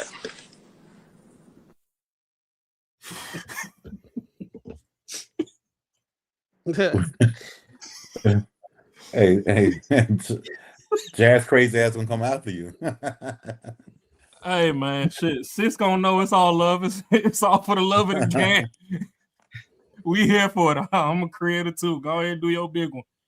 But do I believe her? To a varying degree, I think there's pockets of truth in her story, but I don't believe the overall story. Like, okay, if you want to run because he hit that powder and he start 3-peating the pussy all night and them lips are swollen and all that, yeah, but you a little too confident with 2 separate specimens. It look like you done broke into the evidence room at the police station and just started going crazy. You got a vial over. That's like an alcoholic talking about, I'm trying to give up drinking, but he pull a flask out the coat and then he got the bottle up next to his leg too, and like, yeah, so I'm gonna take a swig of this one, but I'm just trying to give it the fuck up. Like, I think I'll do a wraparound now. We'll wrap around. Yeah, I don't know, cause that shit's still wrapped on her face. So I think maybe she probably did jump in over her head, thinking shit was sweet. Yeah, liking him for him, and then I think she got a little too much access. It's like somebody that won the lottery and they had a bucket list of shit that they wanted to do, and then they start going too crazy with trying to check shit off the list. Like everybody trying to check shit off in 2-3 weeks instead of letting it rock for a little bit. Yeah. So it's like, oh shit, I always wanted to try some powder. Oh, my man got money, we cool. Now she done got next to a duffel bag shipment worth for this shit, and she's scared of her reflection in the mirror. So she really running from herself. It ain't really Dwight, but she just using him as a scapegoat. And then if CPS really did come and take the kids and stuff, that's kind of sad for the kids, because I don't believe, I'll say 90%, and I mean I might be exaggerating on, but I'll say 90% of kids that go to CPS, to me, I believe they'd just be better off with their family than, to a varying degree, your family's still gonna love you better than a stranger would, even if your family got hate in their heart. Them strangers be putting them through there, and I mean, yeah, folks still crying about these Epstein files, but shit, you don't want to see them CPS files or foster care system and all that. Like a lot of them people damn near adopting kids and shit and pimping them. But we ain't gonna go that far. Let me ask y'all this though. Do y'all think if she actually does go through, with the whole divorce situation, do you think that she's gonna ask for money, or she just gonna say, "Listen, let's just get the divorce over with and we gonna leave"? Fam, she got a sandwich bag of powder. She definitely asked for money. She asking for money. She done seen too much. She need money to supply. The real. She got them peanut butter jugs sitting upright. Ain't a droop on them. She gonna ask for money. No jelly. No jelly.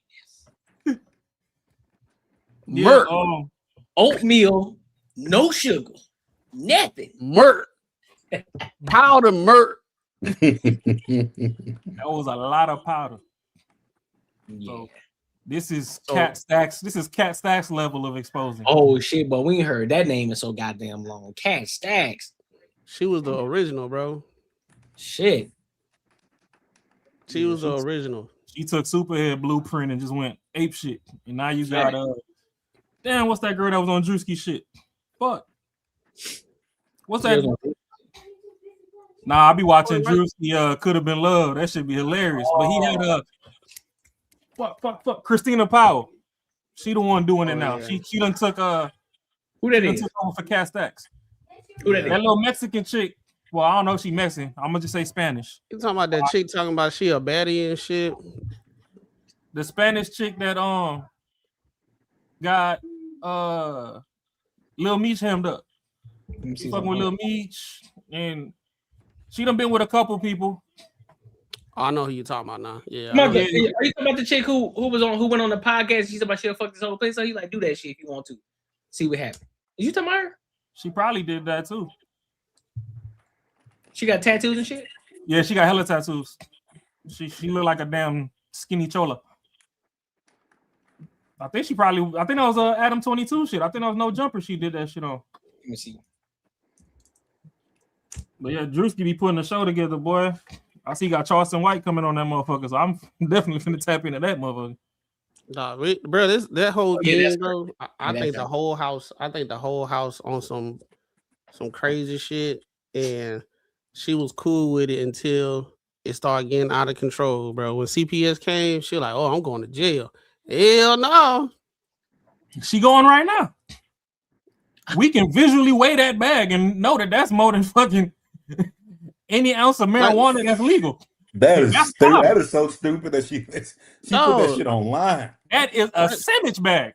She had to be on drugs to think that was a good idea to go on that big of a platform to talk about one of the biggest NBA players and talk about him and have a whole bag of booger sugar. Like that shit look like the you remember they used to sell Kool-Aid back in the day? Mm-hmm. We used to mix the Kool-Aid with the sugar, and that was the candy. That she had that big ass bag. Mm-hmm. She was sneak geeking. Boy, she was like, I'm just trying to. Woo! Oh man, you took off the screen. I was about to get freaky with it. I was gonna say she do look like a good time. Oh Lord, you see them jelly rolls on her neck? Shit. She got that accordion, boy. Yo, wow. That throat stretch like the dope stretch, boy. Swallowed up. Have you ever been swallowed up? Boy, time was half for 14 months. Oh yeah, for sure. You said she was in there making snow angels? Oh yeah, they was getting it in for sure. They was getting it in, boy. She made a snow angel and looked in the mirror and seen some demons. Was like, I want out. I feel sorry for the kids though, bro, because they grew up in that environment, dog. Like that shit crazy. Unnecessarily. Environment or not, they got a highlight reel when they grow up. Boy.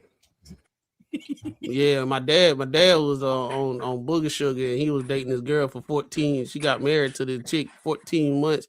CPS took my sister, and the stepmom went viral with a whole bag of cocaine. I done seen a lot of shit in the streets. I done seen a lot of shit in the streets. I ain't never seen nobody put the powder in a sandwich bag.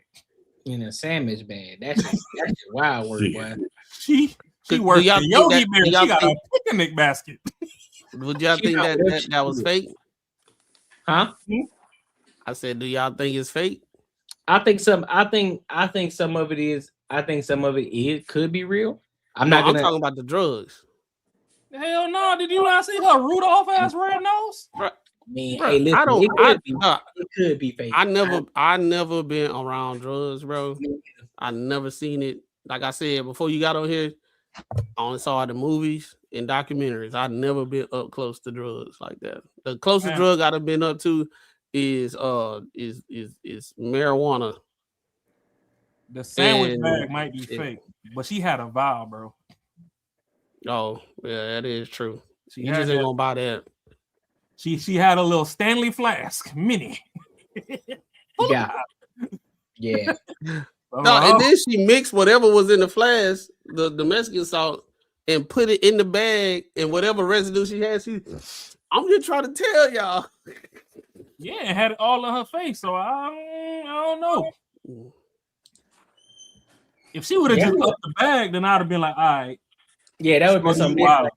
Yeah, that would have been something. Yeah, if she would have just put it up and then she said she opened that. Paraphernalia. I'm cool. She dabbed that shit in the hand. So that's what I'm saying. That vial is the truth to the story. It's a little truth, and that bag is the lies.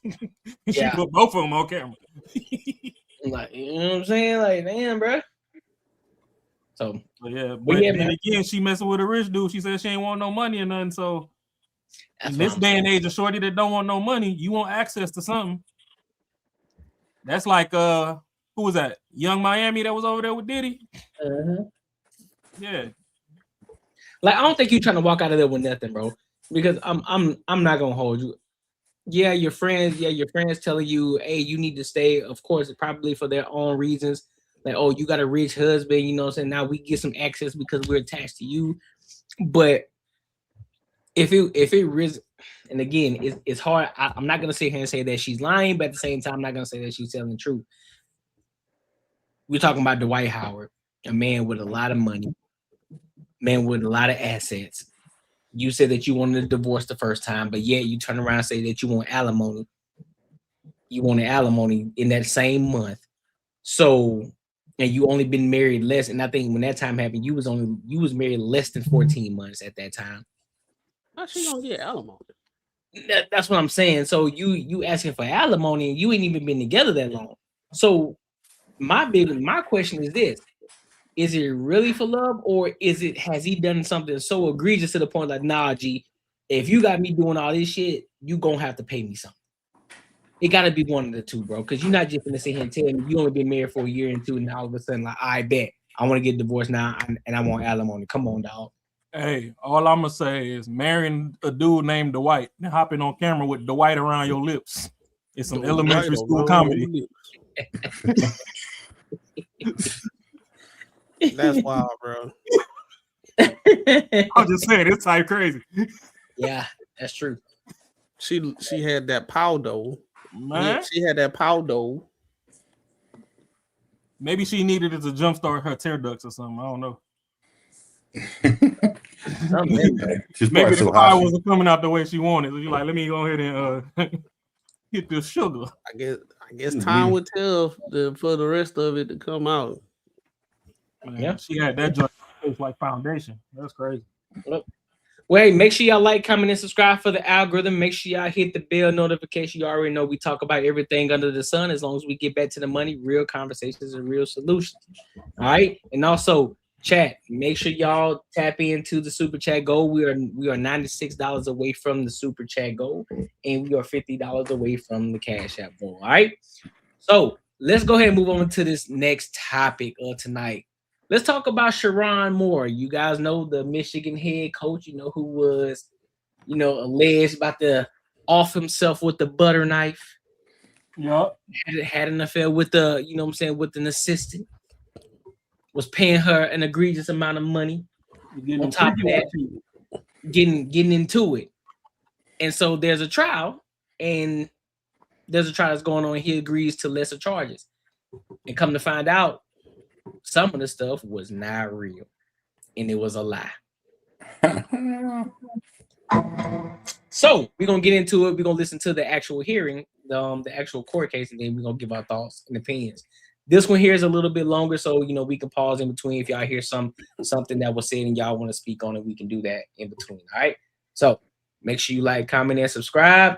Let's go ahead and rock out.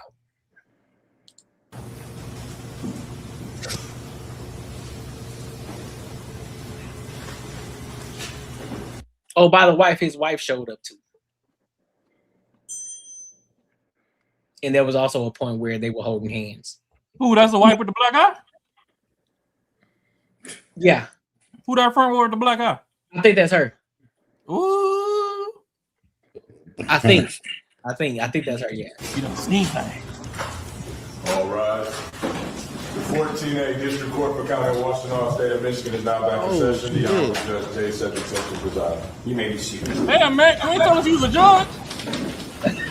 He the judge? He be going viral, bro.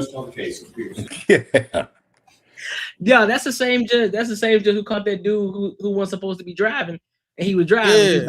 Yeah. He got a suspended. Tell me you're at the hearing for a suspended license and you're driving, sir. But that spray paint on the top of their head is egregious. Ooh wee! That's crazy. Come on, Judge. Just go ahead and go to India, whatever you need to go. Just let it go, bro. No, pick one, dog. Hold on, bro. I can't stand people that just don't let it go, bro. Like there's no reason, dog. Come on, man. Just let it go, bro. Man, let's just get this little spray on wave check. Yeah, that shit crazy. That shit egregious, bro.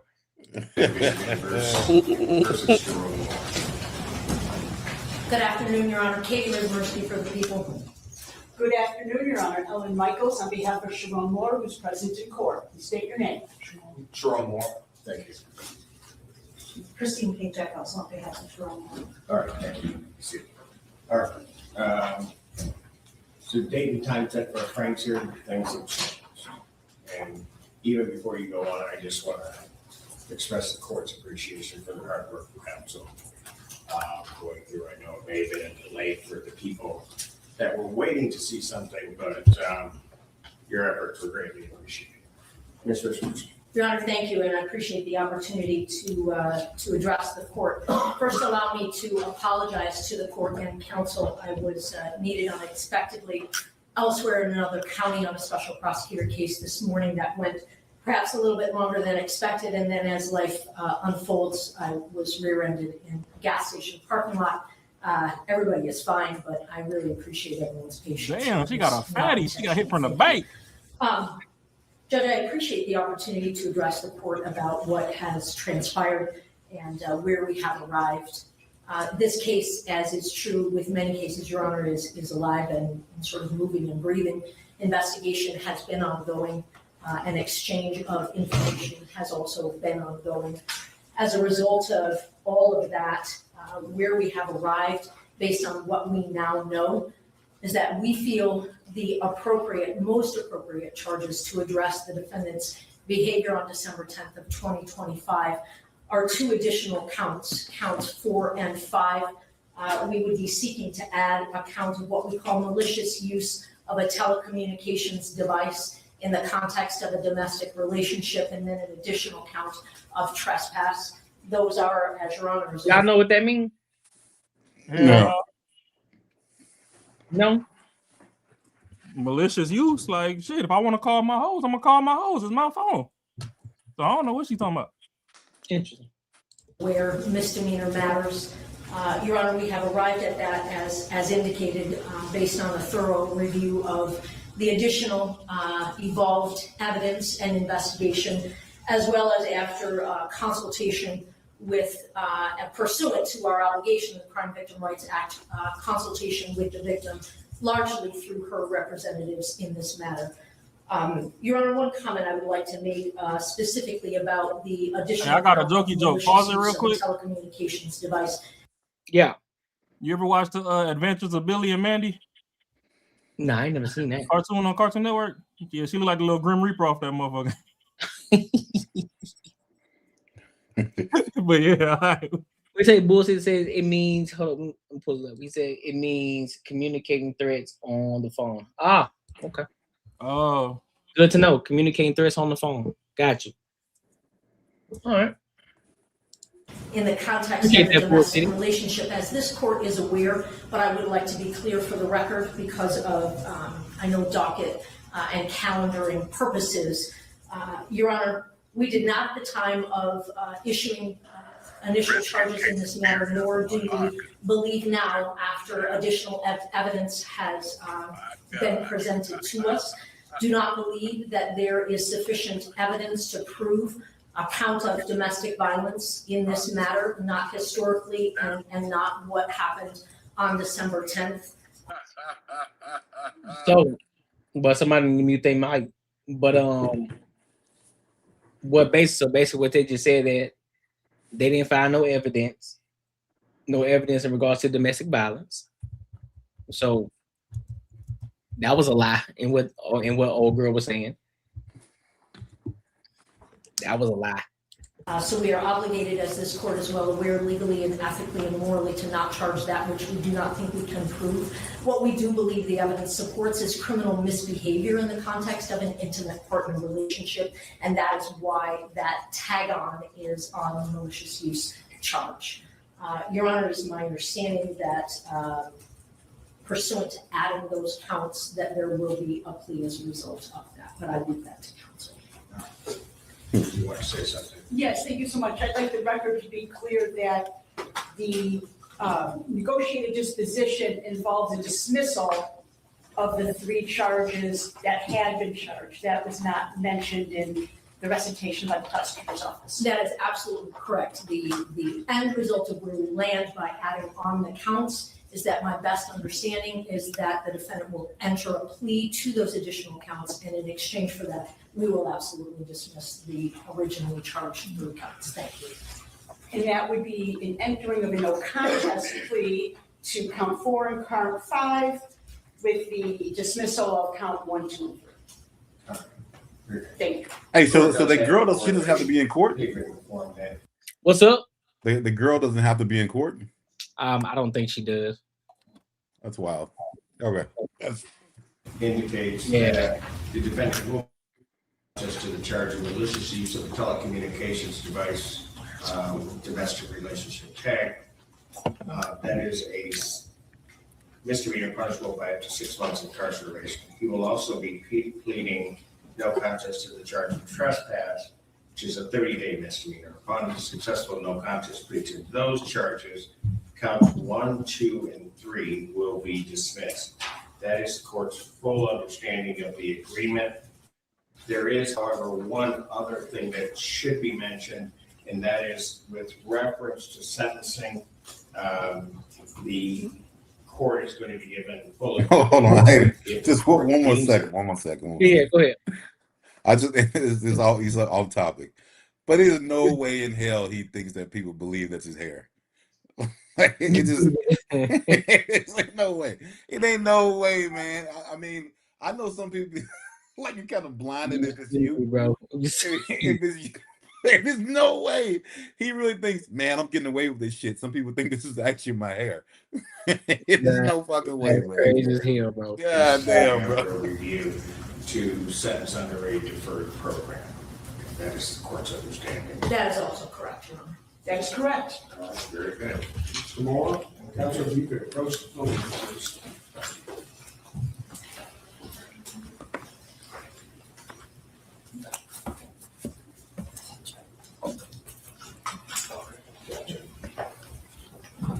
If I may have him. Raise your right hand. Do you solemnly swear to affirm the testimony you're about to give will be the truth, the whole truth, and nothing but the truth, so help you God? Yes, sir. State your name, please. Sharon Moore. Mr. Moore, it is this court's understanding that you are going to be pleading no contest to 2 misdemeanor charges. The first charge is the added count 4 of malicious use of a telecommunications device involving a domestic relationship. That's a misdemeanor punishable by up to 6 months incarceration and a $1,000 fine plus court costs. Do you understand that, sir? Yes, sir. And also the added count 5 of trespass. That is a misdemeanor punishable by up to 30 days in jail and or a fine not to exceed $250. You understand that, sir? Yes, sir. You understand what a no contest plea is? Yes, sir. All right. 2 things about a no contest plea I have to make sure that you understand. First thing is that it first of all means that you're not further desirous of wanting to contest these 2 charges. You understand that, sir? Yes, sir. Second thing you need to understand is that for purposes of sentencing, the court is going to treat you the same as though you had pled guilty. You understand that? Yes, sir. Basis for the no contest plea, counsel. The basis for the no contest plea is civil liability. Potential civil liability. All right. Yes, civil litigation. Got it. Civil litigation. More to the charge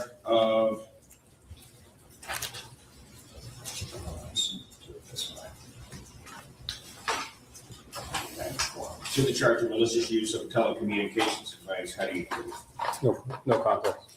To the charge of trespass. How do you plead? No contest. Now you understand that by pleading no contest, you'll not have a trial of any kind. Yes, sir. I don't think he has executed any vice rights form. I think he did actually. I don't think. I believe he did an arraignment. An arraignment. Do you recall that, sir? Not off the top of my head, sir. Pardon? Not off the top of my head. I have one that I printed up just so we can continue. I did go over the advice of rights form with my client yesterday. So him signing it now is acknowledging that he did review it yesterday. All right. Is that correct, sir? Yes, sir.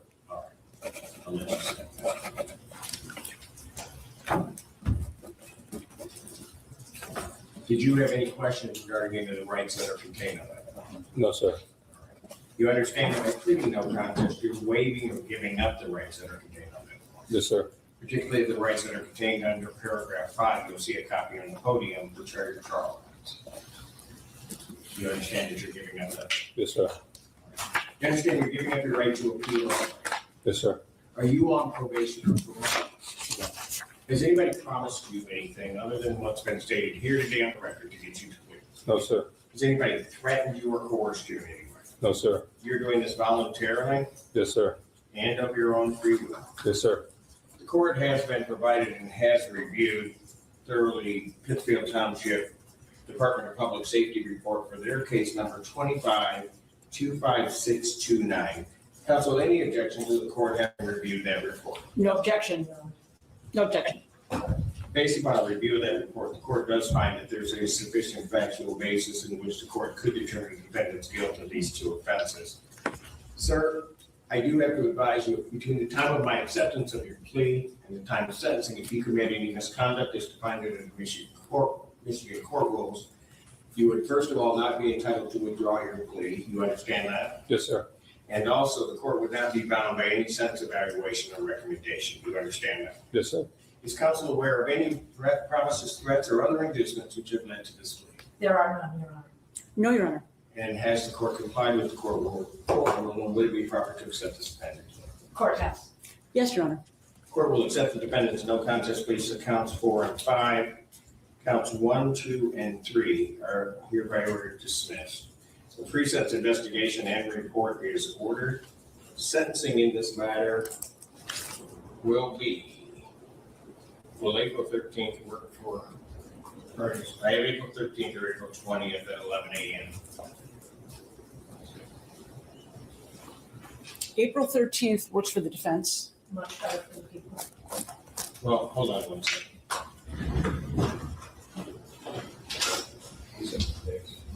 Sure, like she got autism. A lawyer. Don't be mean. Don't do that.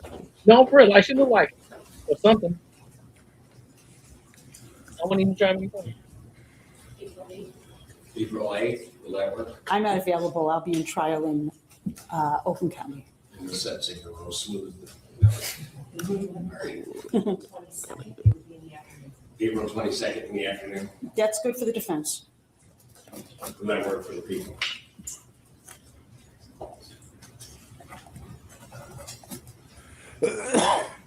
Judge, I personally will likely be unavailable in a trial, but it sounds like my office could make certain that it's covered. If that's the We've been here from the beginning. We might as well try to make it work for you too. Give me a special. Tuesday, April 14th Will the in the afternoon. April 14th in the afternoon work? That should work. I'm checking.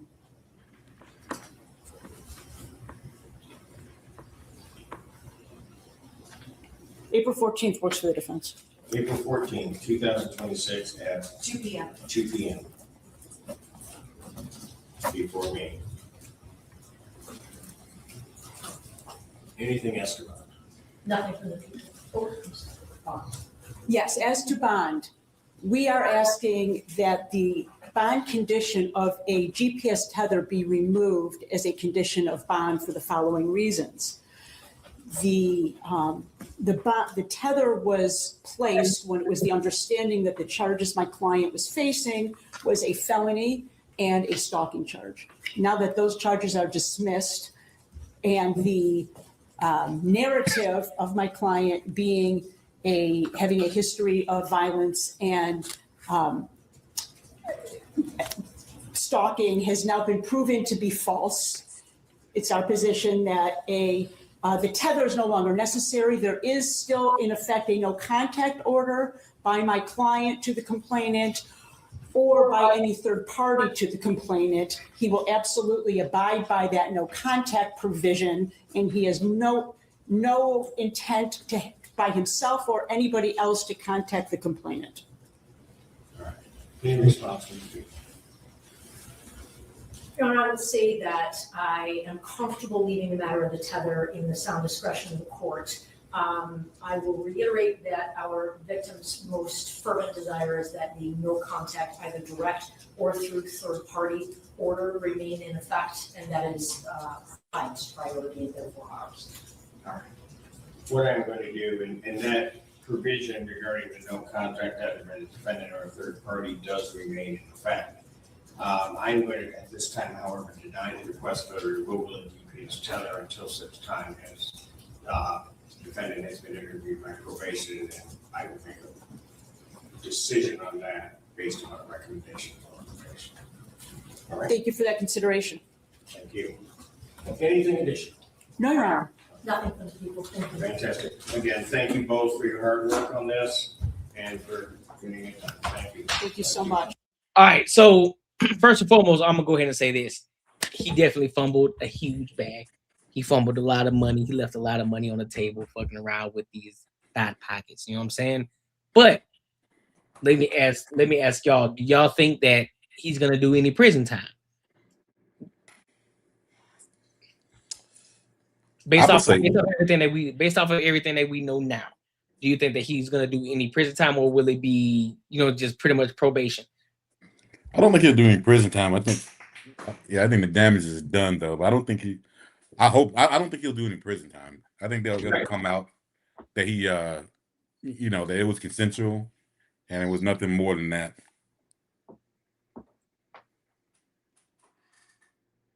Yeah, he got a black judge, so I don't know if prison on the table. Probably just some like extended probation and community service, especially being that a grip of the things that he was accused for got walked back. So he ain't as guilty as he should be. So I don't really I don't see prison. At least it don't make sense to send him to prison when he ain't as guilty as he should be. Yeah, it's guilty. Didn't the girl's lawyer try to like pretty much tell her to lie that he did some shit? Or pretty much, they was trying to exaggerate the shit to make it a little more dramatic, and it got out. Wind got out that they was over there falsifying shit for the court. So, being that you had that scenario pop up, yeah, he got a black judge. They both got a little spray on hairline. My man hairline is wow. That black judge, he don't play though. He don't play.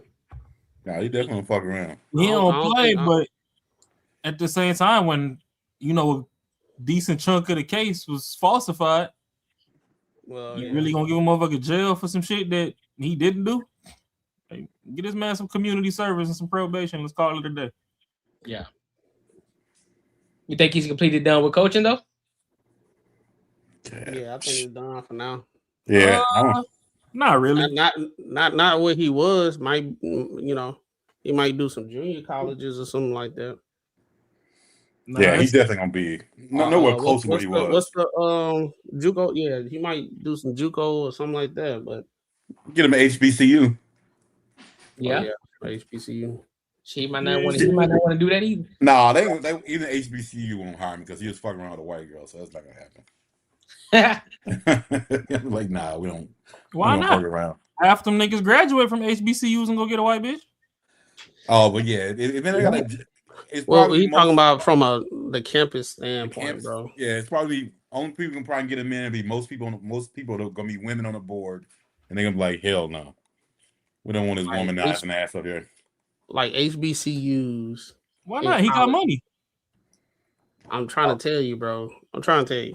HBCUs are very, very feminized, I would say. So this type of situation is not gonna happen, bro. I don't believe not at an HBCU. See, logically, it'll make sense. He got money, this, that, and third, it can help. But how this is going, bro, no, they're not gonna do it. Because you got a lot of HBCUs be having their own scandals. And they were like, we don't need no more scandals coming in this bitch. Yeah, but all the women, they're in their 30s and 40s now saying fuck Kevin Samuels, but they're still trying to get their eggs scrambled. So I get that, but I'm just saying, like, I'm trying to tell you, bro, it's not about logic at all. And clearly, he done showed he'll go half on the omelet. So, yeah. No, they have a better chance of Cardi B being the head football coach. They definitely hire her ass. Yeah. No, I don't think you need Cardi around that much testosterone. Oh yeah, she turned it out. Papa cheat. Yeah, we wilding. That's crazy. Hey, but that movie was nice in person though. Who's Cardi? Man, you can keep that. I was sitting front row in that motherfucker. You know I went. Yeah, you can keep that. Got to say the name on my brother. You can keep all that. Hell yeah. Hey, women love that shit. But hey, yeah, this motherfucker definitely fucked up. For something that's fake, it sure shake like an earthquake. Listen, bro, he got hypnotized by the juicy box, bro. He got hypnotized by I don't understand how that shit happening, bro. This is crazy. That's just crazy, bro. Like, That's what I think about it. When you're making a certain amount of money, bro, you know, and then on top of that, she was getting paid a little bit extra too. You ain't expecting no shorty to be going out there talking like that for real, because you know a lot of niggas think they untouchable. So they just, oh shit, we good, everything, we having a good time until shit hit the fan. Then guess what? Motherfuckers start talking. They coming after you. And believe me, she's gonna be the one that's gonna win. He's gonna lose. She gonna be rich in this bitch. Like, nah, I don't think she's gonna be rich. I think she, maybe not off his money. She gonna get money some kind of way. Like, nah, shows. She wasn't visible. She wasn't that visible, bro, for her to get that. She ain't gonna get that. She just gonna be. It's gonna be now. What I do believe what's gonna happen is it's not gonna jeopardize her work career at all. Oh no. But as far as into a bigger bag, making more money, I just think that it's not gonna jeopardize her getting another job. No, if anything, it'll probably help her. Oh, of course it's gonna help. She know how to bless the mic. Everybody want to hire Monica Lewinsky. She you gonna say that in front of my wife and everything? My wife. Yeah, she finna get hired on for mic blessing. Yeah, that's almost like damn. Hey, we should have talked about that Dak shit. No, that was I still got it in here. Hey, did y'all see the conversation with Emmanuel Ocho? No, I ain't see. Nah, with Emmanuel Ocho, no, I ain't see that. Yeah, well, he was talking about some fucking privilege shit. Talking about if you worried about a prenup, then you shouldn't get married. He was on some fucking bro. Woman shit, bro. He was on, like, everything he said sounded like what ate at the table with the women. Yeah, he was on some panda. I'm talking about verbatim. Yeah, like, and he was like he was speaking as if things operated back in the day is logical, what makes sense, not what's going on currently today. This is the prenup factory right here. This all we need. How you spell Acho name? Shit, man. Some African way. Acho, this man so crazy, bro. African way. It's crazy work. African. That's a big lip. Shit, boy. O'Shea gonna get your ass. Black person. What is he, Nigerian? Yeah, Nigerian. Yeah, you go. O'Shea Duke Jackson. Yeah, he Nigerian. The diaspora finna be on your ass, pause. Bro, you the people coming. Tell me how at me. Shit. Let me see if I can. I see when y'all was wilding when y'all started the stream talking about they gonna call Marcus Sausage Man. I was like, hey, yo, yo, freaky. Hey, bro. I was like, yo, man, let's tone it down a little bit. Hey, no. Hey, no, Marcus. Macaroni just trying to three-peat some yards. You over here, Sausage Man. Hey, no. He was watching. He was watching Sausage while what the thing was going on. Yep. Hey, I heard it popped on, bro. Hey, I was looking. I was looking on YouTube to tell me people were watching. I was looking to see how many people were watching. And then if you need and I was like, damn. All right, cool. So I found it. So yeah, we can talk about it. We can go ahead and talk about it. But before we dive into it, make sure you like, comment, and subscribe to the algorithm, and make sure you hit the bell notification. You know everything we talk about everything under the sun, as long as we get back to the money, real conversations, and real solutions. All right. Let me get up out of Prenup Studios and get back to the streets. He said, "Let me get the nuts." So let's go ahead. Matter of fact, let's go ahead and talk about this Dak Prescott situation and him and his wife, and him not, him canceling the whole marriage because she didn't want to sign a prenup. So Emmanuel Ocho, he got some shit to say about it. So we're gonna go ahead and dive into it, and we're gonna talk about it. So, but let's hear his point of view first. So let's go ahead and rock out.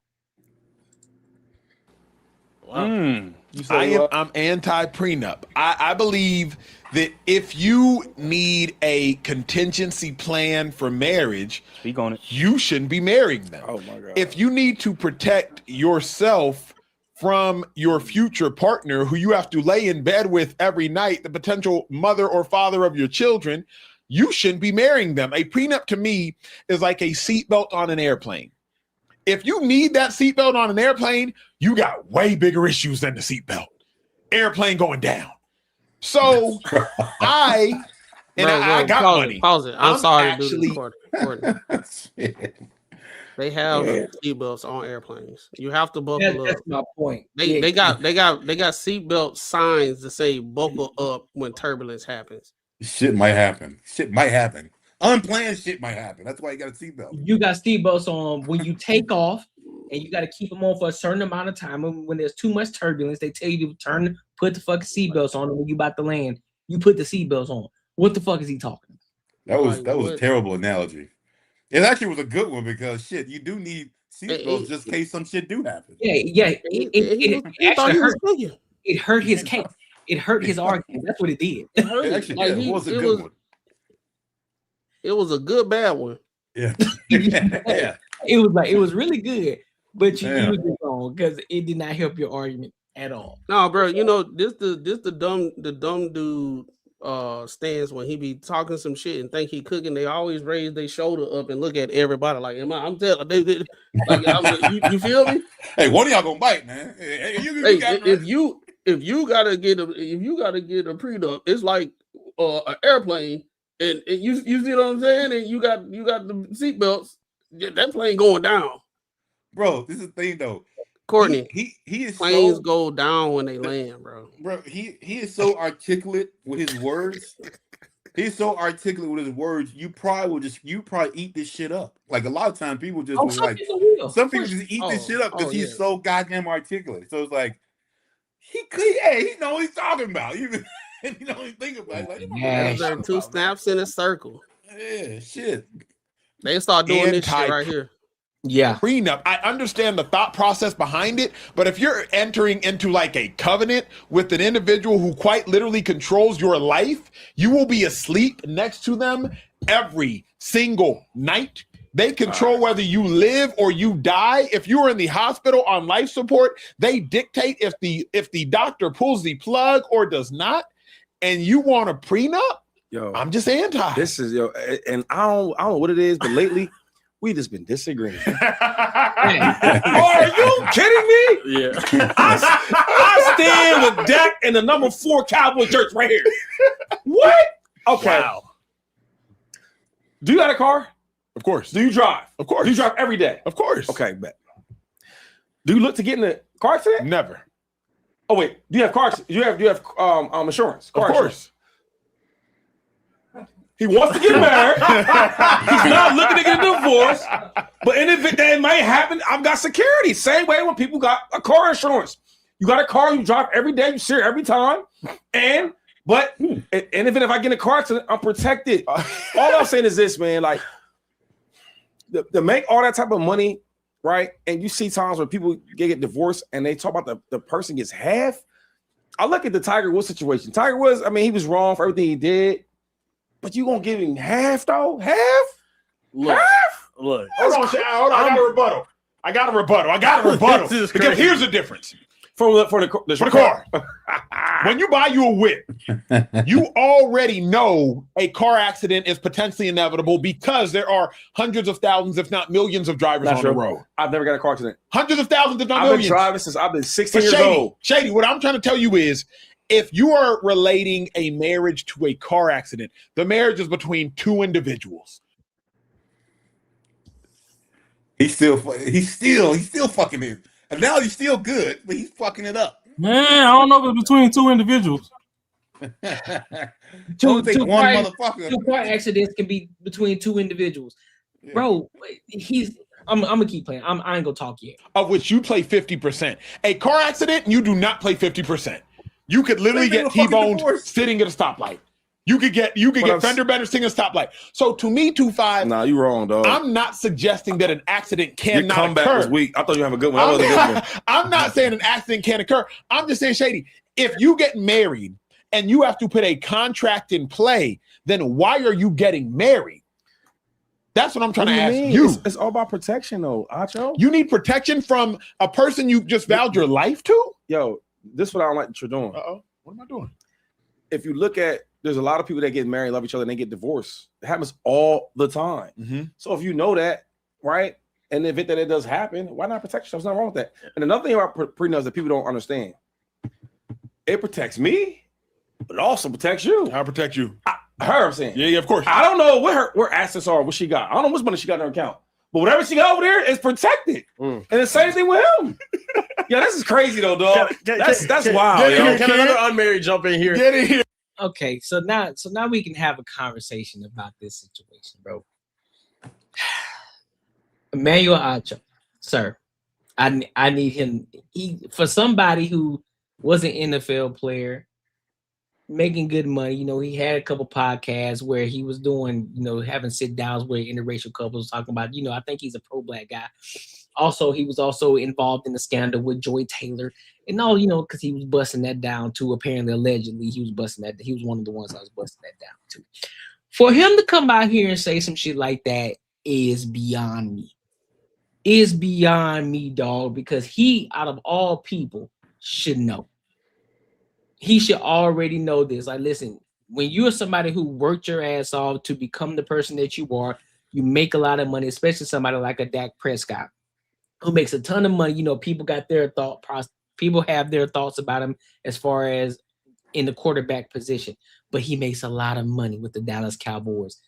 Why wouldn't somebody like him protect himself and his money when he's meeting a woman, which I'm pretty sure he met this woman while he was in the NFL and he's already in this position that he's in? Why would he want to protect himself when he's getting married, knowing that the rate at which you're getting with a woman, the likelihood of her leaving you is a lot higher? It's kind of sort of the Dwight Howard situation that we just talked about. Shorty wanted to leave him less than 2 years. And she's still considering it now. Then she asked for alimony and only been with this nigga 14 months. 14 months. Some shit like that. Now. So what are we talking about? Emmanuel Acho, the chick that you dealing with, does she got you by the chokehold? Is it the sisterhood? What is it that got you thinking like this and got you talking like this? Because even when you use your analogy, it still went against your own argument. What the fuck are you talking about, bro? Why nobody else go against the people who like are against the prenups, the one who has the most to benefit from it? Well, I don't understand why it's the person who made the money work for it for themselves are the ones who are looked at like that's fucked. That's if anyone's looking at it, that's fucked up. But then I would be looking the other way, like means if you really love me, well, who gives a fuck about my money? I want to keep what I got. Like why would you care about that? That shouldn't even be on the table here. Like this should be like a normal conversation. Yeah, no, that's yours. Keep it. And it's crazy because it's always the person who's got the most to gain are the ones who are doing the divorcing. So like if you got a lot of money, if it's a dude, a lot of times it is a dude. It's usually the wife. But let's keep it funky, man. It's usually the wife in every scenario. It's not rich or not. She could be rich, and she could be the rich one. He could be the one that doesn't have as much money. She still might go for the divorce, and then if he gets alimony, guess who's bitching? She is. Or if for some reason he got half of her money, I guarantee she's gonna make him sign a prenup. Then they really believe in that prenup when it's their money. Like when it's not their money, no, then that's unfair, and you want to leave me out in the cold and the dirt and shit like that. It's crazy. I just don't know as a man how that wouldn't even be how would that even be a conversation, man? I don't even understand how you could even entertain that conversation to be like, oh, I understand how you feel about this. You don't want to sign this prenup, blah blah. That shouldn't even be a fucking conversation. Like I don't even fucking understand it, bro. That's crazy to me, man. I'm in agreement. Yeah, y'all already know what it is, bro. You know how it is when dudes be up there saying that shit that women be saying. They got a girl and they have to say that shit, or it's gonna be issues in the house for him. DJ Envy, you know what I'm saying? Just ironically, after this Taylor, what her name, Joy Taylor situation, right? More than likely he was with old girl, whoever. He had to do some kissing ass and shit. And what happened now when he's on this show and they talking about relationship, he has to be DJ Envy. He gotta say that shit. Because if he don't, then he gonna go home. It's gonna be that shit. Also, he has to say that to really, really offset the claims that he was messing with her, Joy Taylor. Yeah. So he gotta pivot. He gotta go the opposite way. But I mean, we understand what this conversation is. This is men. You know, if it was some women on this panel, they'll be like, most of y'all niggas don't make enough money anyway. Y'all ain't got money to do. But we already know what this conversation is about. It's about men that has means and they're trying to protect their assets. And we'll be a fool. Those men that has that money and everything, they'll be a fool not to protect themselves, understanding these women understand who these people are that got a lot of money. Yeah. They know it. That's the unfortunate thing with guys that's like them. They on a public eye. A lot of women know they making money and all that type of stuff. It's hard to find a woman that genuinely just wants you for you. You can't tell for real. You know what I'm saying? You can find you a good one and all that type of stuff, but as we can see, bro, we know the data and statistics. Marriages ain't really surviving these days, and especially the ones with the money, right? Even Steph Curry, mom and dad, they broke up at the old age they was in. It didn't last long then. We seeing all these divorces. We see and then we seeing all these situations where the man is getting the short end of the stick. And the issue is a lot of women have this negative connotation with the prenup, but the prenup actually protects both of y'all. Right? If I'm gonna be if I all that shit that Ocho said, if that's the case, cool, do this prenup. And I'm telling you, you're gonna be taken care of. I have these assets. I agree that you can have these things if we break up. And we agree to it. You get shit, I get shit. We just both of us move away from each other fair. I don't want to do it, but how everything going in society right now, we see it like all the time. We see that shit all the freaking time to the point that men are saying, like, I don't want to be in that situation. Right. Now, I understand a lot of women, they don't course correct. They overcorrect. They don't course correct when it comes to like dating. They do the same shit. You hear them complain about the same shit all the time. This man manipulated me. He did this X, Y, and Z. And I got 2 kids by him. I got 2 baby daddies, but I was young and dumb and everything. But if you was a course correct and you seen since movies from the 90s, there's ain't shit men out there that don't care about you, that just want to crack. You should course correct. Men have been seeing shit for a long time. They have been course correcting. In the prenup for the men of means, this is the one of the course correct because they don't want to be a Tyrese. Yep. Yeah. They don't want to be a Tyrese. That's the same chick said, I don't want nothing from you and all that stuff. But she asking what it was, like $30,000 a month for one child? Yeah. And they said when they was together, they never even spent anything close to $30,000. It's ironic that the first thing that you showed was a woman when she had to pay child support and how the uproar that was. But now the man want a prenup. Now the hell the goddamn the trumpets from heaven and goddamn been blown and everything finna go down here from here. Yeah, because the thing is, because what pisses me, I think what really scuffs my Air Force Ones is that ooh, you sound hurt, dog. God damn. Ooh, not the all whites. Ooh. Not the all whites on the first day of school, bro. Like in the morning before the first bell. That one hurting the soul. You feel me? The clothes out the previous night. It's crazy, bro, because it doesn't make sense to me. Because if you truly rocking with the dude, it's like, all right, peep this. I don't plan on leaving this man at all. So even if I do decide to sign this prenuptial agreement, your plan is to be with this man forever. So the thought process of you being divorced in the first place shouldn't even cross your mind, right?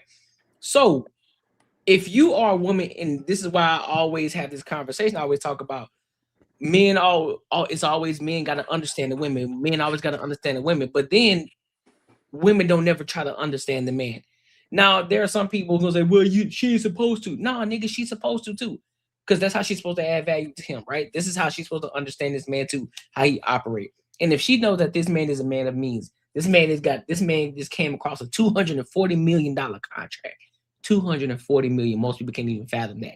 You really think that this man is going to be very irresponsible and not sign a prenuptial agreement with you, knowing the fact that you weren't getting it out the mud with him, you weren't there struggling with him, none of that shit. You just enjoying the fruits of his labor. That's what you're doing. And so your ego is so big to the point where you're like, you know what? Fuck it. I don't care because I ain't here for your money. I'ma sign it. Boom. It is what it is. Now, mind you, he could be the type of guy. Let's just say that it did happen. They did get a divorce, right? I don't believe that he would be the type of guy that would say, especially if they've been together for a significant amount of time. I do not believe he would be the type of guy that would just send her off to the wolves and to the shark and say, nah, bitch, you got to get it on your own. I'm pretty sure he gonna break off some shit. But they don't think like that. So therefore it's like, girl, you better get it while the getting's good. Fuck that prenup. He don't really love you. And everybody's in her fucking ear. You know what it is, bro. They cannot think outside of how they handle shit. Yeah. They know if someone came about, even if it was he not paying enough attention to me, it's his fault. I ain't giving him shit. Like they know how they would. They can't. That's how it's so hard for them to put anything general. They just know how women work. And I think the reason they're so like against that prenup is because they think if she doesn't understand a prenup, he's gonna stick out her bad behavior. He's gonna stick that shit out because he don't want to lose half his money. Yep. So she knows he might not deal with her bullshit if she brings bullshit to the relationship, and he might just let it go because at that point he's gonna take what's his. So I think that's the way they come into the situation, how they would handle it. Because they say, yo, if this dude fucking makes me not happy at any point in time, or he's not doing what he needs to be doing, I will choose me and leave. So I mean, that's exactly what they're doing. They can't put themselves outside of, they don't know how men work, that we don't work that way. So, or they can't grasp that. They gotta only process it the way they would do it. No, and what it is, how bro. they handle it. What it is for real, a lot of women are very individualistic, right? They're not comprehending how a man is moving in the world and how he's being treated with a vast number of different women, and the experience that they're hearing from the uncles, OGs, seeing what's going on, how people like Tyrese getting messed over and all that type of stuff.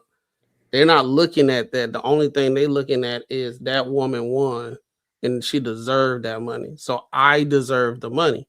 They're not looking at it as what men go through on a day-to-day basis. And we have to be the one that have the huge discernment, because on one end, like I said, Courtney, women talking convenience. They say we need to choose better. So we're doing things so we can have the discernment and putting things up so we can have how we can choose better. But if we put in things that exclude them from being chosen, or we putting parameters up, now is a situation that we're toxic.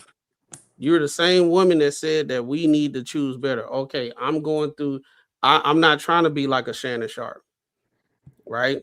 So I don't want to be with a woman that just want my money. So what I'm going to do is have a prenup. You're going to be taken care of. I'm not going to leave you to the streets or nothing like that. Right. But you got to sign this prenup. A woman that's really rocking with you and all that stuff, she'll sign it. Ain't no issue.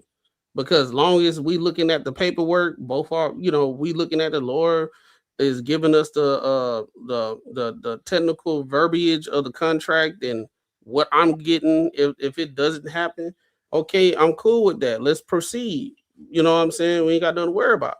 But when women hear prenup, that means that's a possibility. I'm not getting nothing, because that's been driving in their head for years and years and years. Yep. Right? It's the boogeyman complex. If he asks for one, That means he trying to like use you, and when he leave, you just can't do shit. You shit out of luck. Cause you still ain't even fully protected when you got a prenuptial agreement. That's the crazy part. Because if you got a kid, by family, yep. So that's how Tyrese got. You know what I'm saying? So that's what it is. They think individualistic. They don't care about the experience that men go through. They don't understand navigating through, and it's never. Anytime you talk about the type of women that are out there, they never exist until we get got, and women tell us that we need to choose better. Yeah, but it's like being in a union. It's the same thing as a union. Like, it isn't. I mean, do y'all know a lot about unions? I don't know a shit ton, but I know. I heard what I hear is you gotta be a real fuck up to get fired from a union job. Yeah. So I think you gotta be a piece of work, man. Yeah. So I think they look at it like a union. Like, I can come in and be me. I can be my shitty self. I can do me. This motherfucker ain't gonna leave me because a majority not. Because if he does, I'm definitely gonna be taken care of, and I'm gonna have half. And he don't want to lose half his shit. Yep. But if they ain't got that protection for them just to be a good person, then that's why they don't want that shit. They don't want it because they like it's too much. It's too much of a risk for them to be a fucking good person. So wait, they did not go through with the wedding? Nah, he shelved that shit. That Prescott said, "Hell nah." He said, "No, what happened? No, she she sure went through with it. She got the ring on Instagram.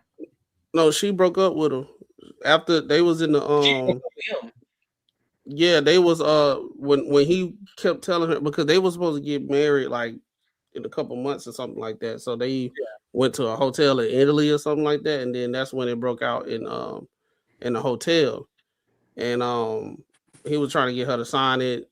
Big argument happened, and then she left him mad because he wanted to sign the prenup. So the wedding is called off. So technically he wasn't going to marry her unless she signed it. She just went ahead and jumped ahead and broke up with him since that, so she can seem like she can pivot the situation as he's the bad guy for accident. I think they got 2 kids together. That's why I got beef. Because why you on Instagram, you got the ring on. But they got 2 kids together? Yep. Yeah. So she getting something. Yeah, she getting something. She getting dick. She ain't believing her pussy. Oh, she want that alimony. Nah, she getting that money. No, she can't get alimony, but she gonna get that child support. Yeah. But she ain't believing her pussy. But why she got the ring on still then? If you ain't go through it, take the ring off. Oh, that'd be the problem.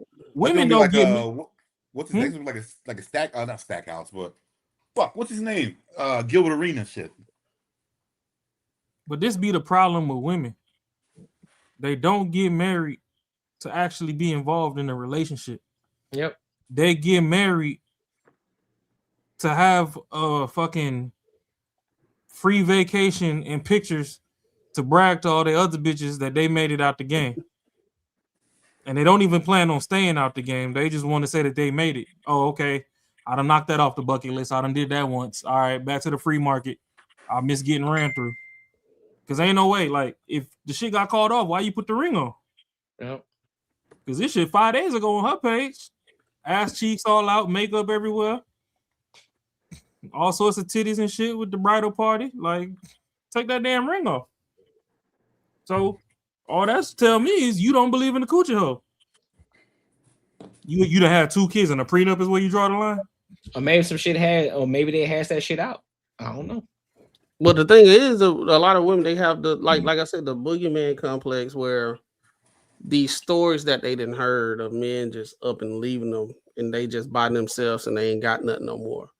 Okay. So that's what's popping. That's what's popping in their head when you're asking for the prenup.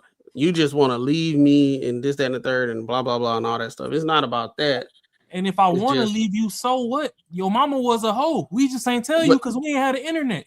So you looking at Papa over there that didn't had a 70-year relationship, and shit, 20 years out of the 70, mama was hoeing. He just ain't say shit.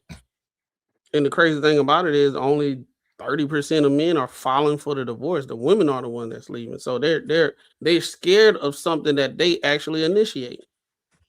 Well, shit. I mean, I know we the guys up here, so pause. But if I know my dick good, I ain't got to break up with you. The city gonna tell you what's popping and dropping.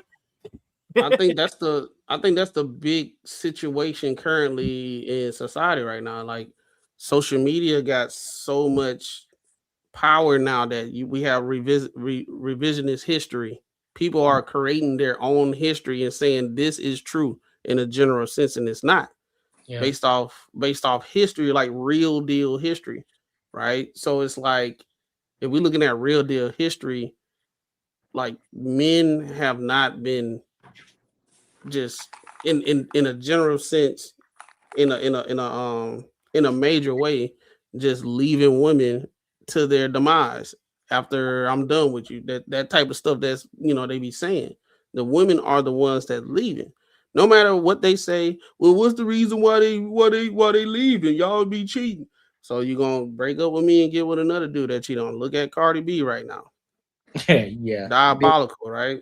Yep. So, but the majority of it is not cheating, it's other situations and whatever. But they are the ones that's initiating it for the most part.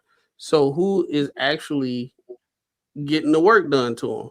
You're mad that I'm getting and I'm strictly speaking for the men of means and got a whole bunch of money and they are wanted by all the women. Mm-hmm. You get mad at me for something that I know is a higher situation that you're going to leave me before I leave you.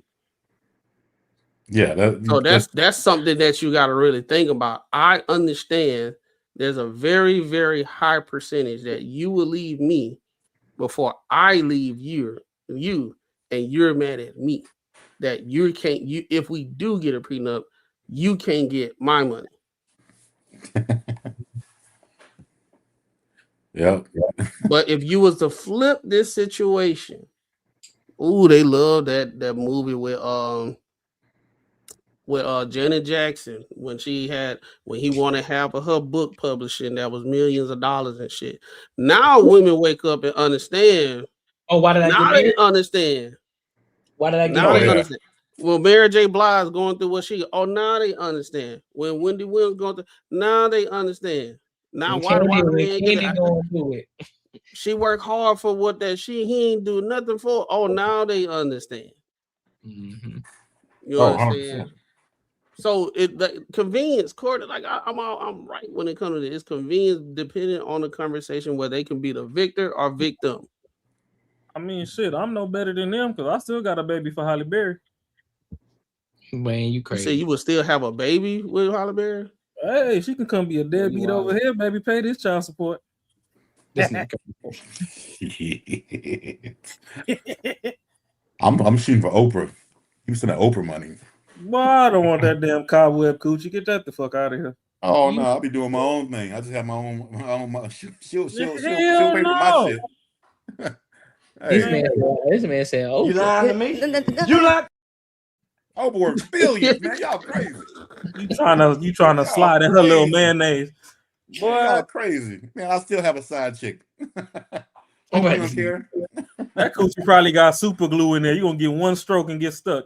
Hey, Oprah gonna be like, yo, man, just be here on Tuesday. I'm like, all right, cool. What the hell? Oh my God, no way.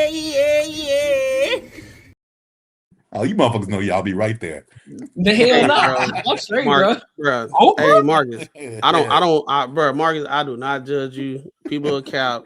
If Oprah really was rocking with you, I'm pretty sure a lot of these dudes be like, I ain't gotta work. You got it? I'm doing it. Yeah. I'm going. Hey, look. I'm telling you, a whole bunch of dudes, they didn't smash some swamp donkeys that look 10 times. Boy, it's out the mud. We got Rashad McCown. Dog, y'all, bro. I ain't talking about for me. I'm saying in general.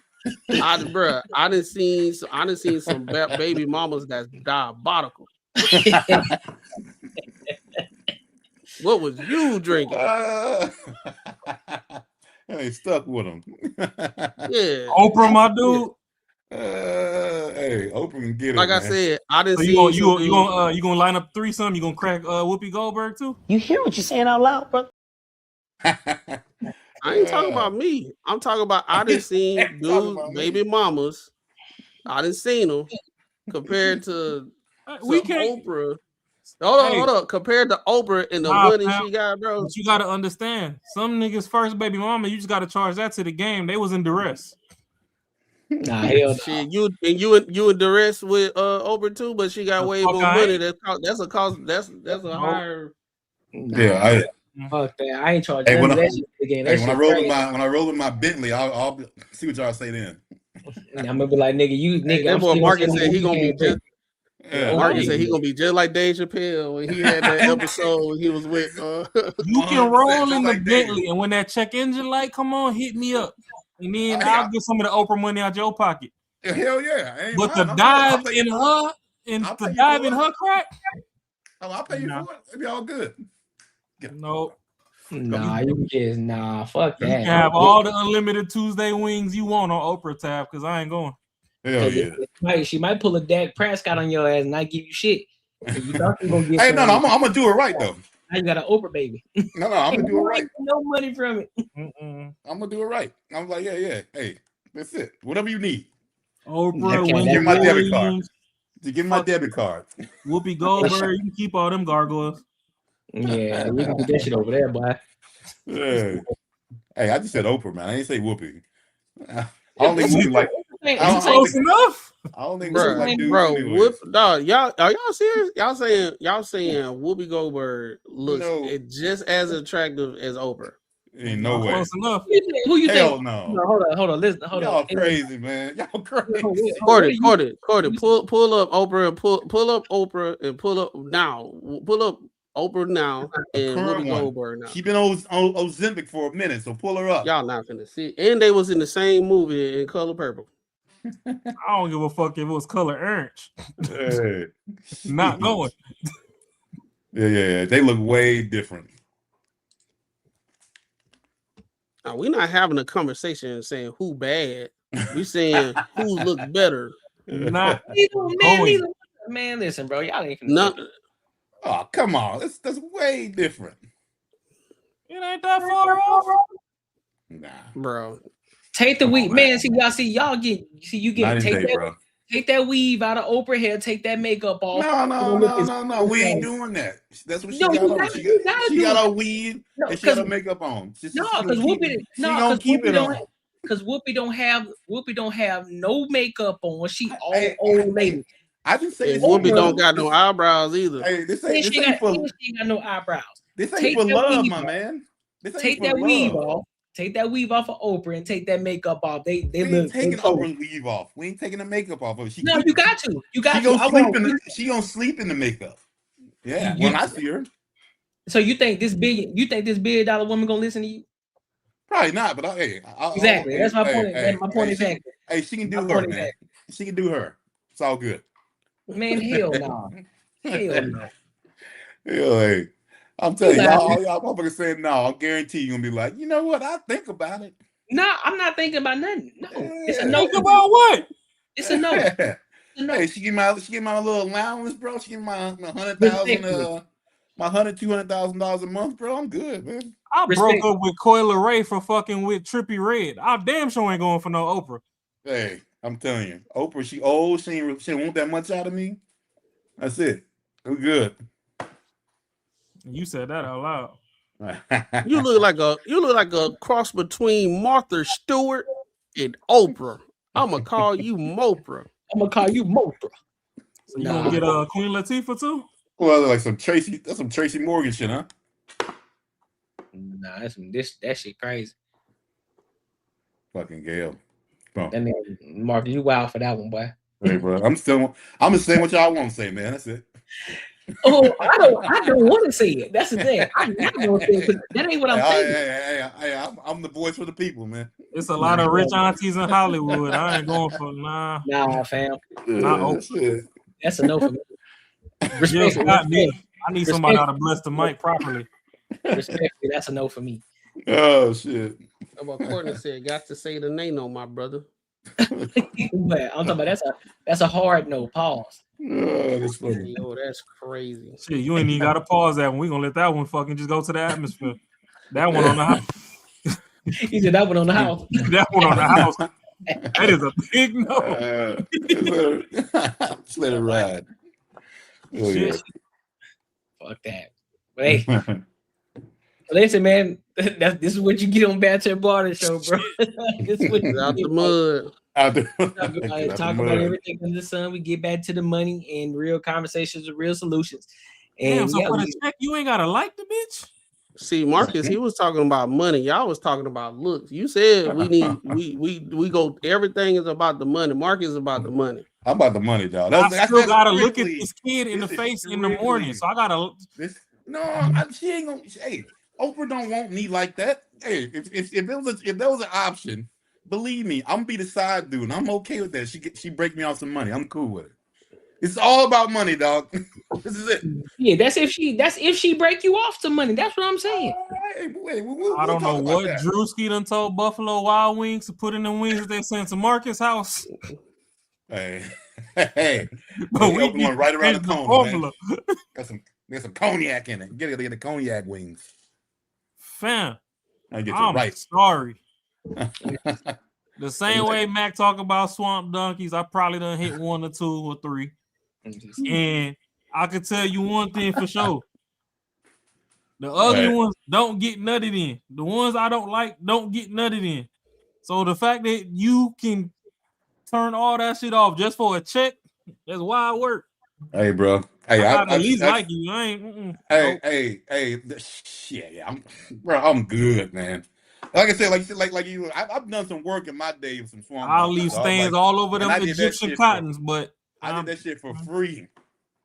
So yeah, I'm good. Hey, but why you gotta call my girl out like that, man? Why you gotta keep bringing these photos? I keep bringing these photos, man.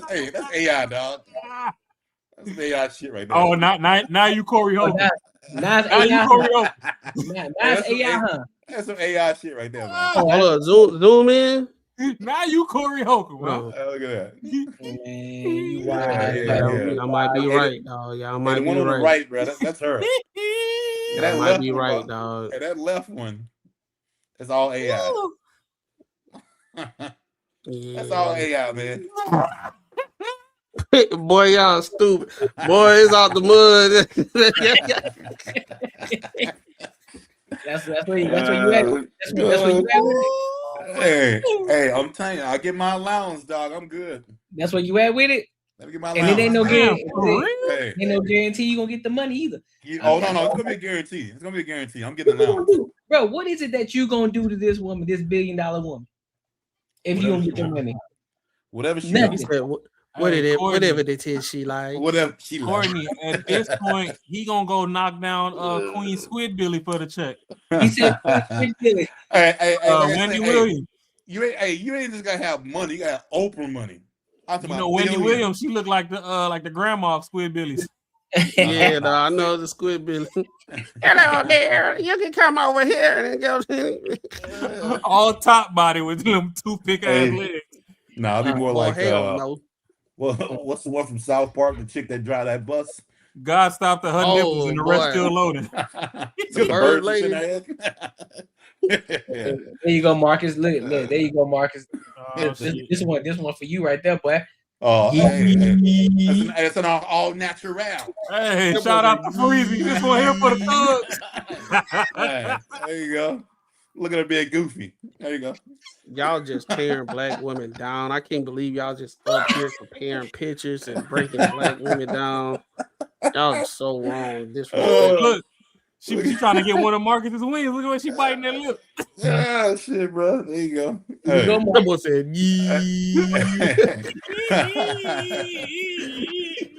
She's gonna give you that look before she take you downtown. Big dog. No. Yeah, we going to Fleming's. She gonna give you that look right there. Like come through. Going to Pound Town. Hey, we going to Whole Brown. She getting ready to go to the steakhouse. Taking me out to the steakhouse. She biting that lip with them Harry Potter glasses on your ass, boy. Hell yeah. We'll hit Toco Madeira after. Man, you crazy. Hold on, you said Madeira? No, Toco Madeira. I was about to say, dog, it's out the mud. It's really time to go down. I'm about to ask him. I'm about to start asking questions like, "Hey, man, you got something you got to tell us, bro?" Like, Madeira. He already told us. Oh shit, Oprah, y'all crazy, man. I'm about to say, nah, fam. You said Madeira. I said, hold on now. That's a whole different. That's a whole different ballpark. You might as well take a trip to the UK and go knock down fucking Queen Elizabeth. Yeah, you might market is taking down Madeira, bro. She rub on his face, the whole hand cover the whole head, bro. Like, damn, grandma, you got some big ass hands. You can't even crack jokes with Oprah. That's shit. Oh man, y'all wow. Y'all crazy as hell, bro. Y'all wise motherfuckers. I'm trying to think which old black lady I be going for like that. How old is Oprah? Who in her age bracket? Is she like 60 something? Nah, she's like 80 probably. This nigga said 8. She might be, bro. I ain't gonna hold you. She up there, bro. I mean, she's 72. She's 72. 72. Let me see. See who all in the 70s. Let me see. 72. At that point, I might go with a singer. Hey, you know who really ain't that old but look real old is like Celine Dion. Her husband was like, hey, well, she going through it right now. Yeah, she can. Yeah, I know she got some shit going on. Let me see what we got. Right, we got some. Oh, you got Cher. Okay, she ain't quite 70. These are all 70s right here, big dog. All right there. Yeah, all these chicks are 70s. Yeah, where the black ones at though? They be trying to segregate the list and shit. There you go. And got Diana Ross in that joint. Because I was thinking Angela Bassett, but she's still what 67 to say. Yeah. Damn, her cheekbone falling off and shit. That shit needs super glue. Let me be specific with the search so I can put that cheekbone needs super glue, boy. That thing falling off. Nigga said super glue. She got that tendernism ass cheek. Number one destination. One in the nation. That's that Madden, ain't it? Oh, these are nigga. I don't want no men, bro. What the fuck? Hey, yo, freaky ass Google search. No, dog. Got a freaky Google search. That's 2000. Hey, that's 2026 Google search. They give you whatever. Oh, freaky. Yeah, nah. Tell them take the Skittles out the search. Motherfuckers a new day search. That shit say unlock more content, dog. You really on some freaky shit, boy. No, this shit crazy, ain't it? It said only over 70, huh? Here we go. We got some 7, got some Angela Bassett's in this joint. Yeah, but Google say Angela's still 67. I mean, I guess it's close. We got Patty. You know what I'm saying? Oh, Patty LaBelle. Come on, man. Why are we looking up gifts over here, bro? What we doing? What we doing, bro? Yeah. Like, what we doing? Oh, now y'all scared. Right. We dive a little bit too deep. You started it with the Oprah train. So now we down this rabbit hole now. So now we trying to see who we gonna rub some Bengay on. We diving too deep in this joint. we here. Hey, listen, we here now. Enjoy the ride. Hey, let's go out. Let's get out, man. Let's get out. Oh, she look like she still got a belt to whoop niggas.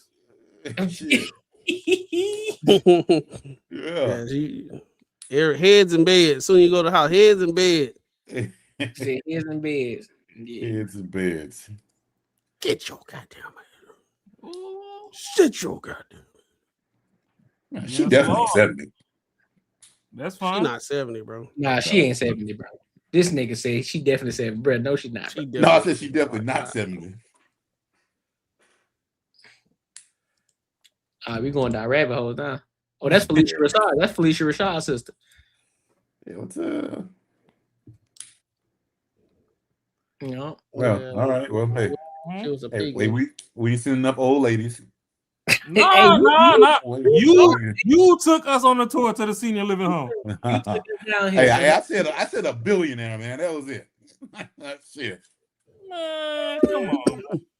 I said a goddamn billionaire. What you need the Millie for? A Millie cool enough. Ooh, you see that soft neck? Wee. She gonna have you feel like one of them crab legs, boy. Man, if you don't sit down somewhere, bro, nigga, wow. Oh, Monique. There you go.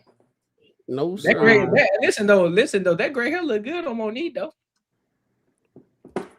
Yeah, you lying to me. Hey, but for real, she looked better. She looked better. No, now the gray hair did looks good back on in her. the Like the gray hair looks good on her. I ain't saying like she a baddie no shit like that. I ain't Marcus over here now. Oh, come on, bro. y'all, hey, y'all coming. Yo, shout. Hey, what's the deal, man? We supposed to be talking about money over here. That's what I'm talking. I was talking about money. Y'all talking about love and shit. All these bitches got money. You over here worry about billion. No, I'm talking about the big dog money. Fam, after you Hey, man, you can't be calling them old ass lady bitches.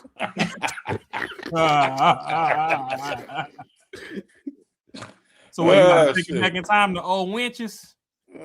Shit. No, that was off of Friday. No, I know. After next.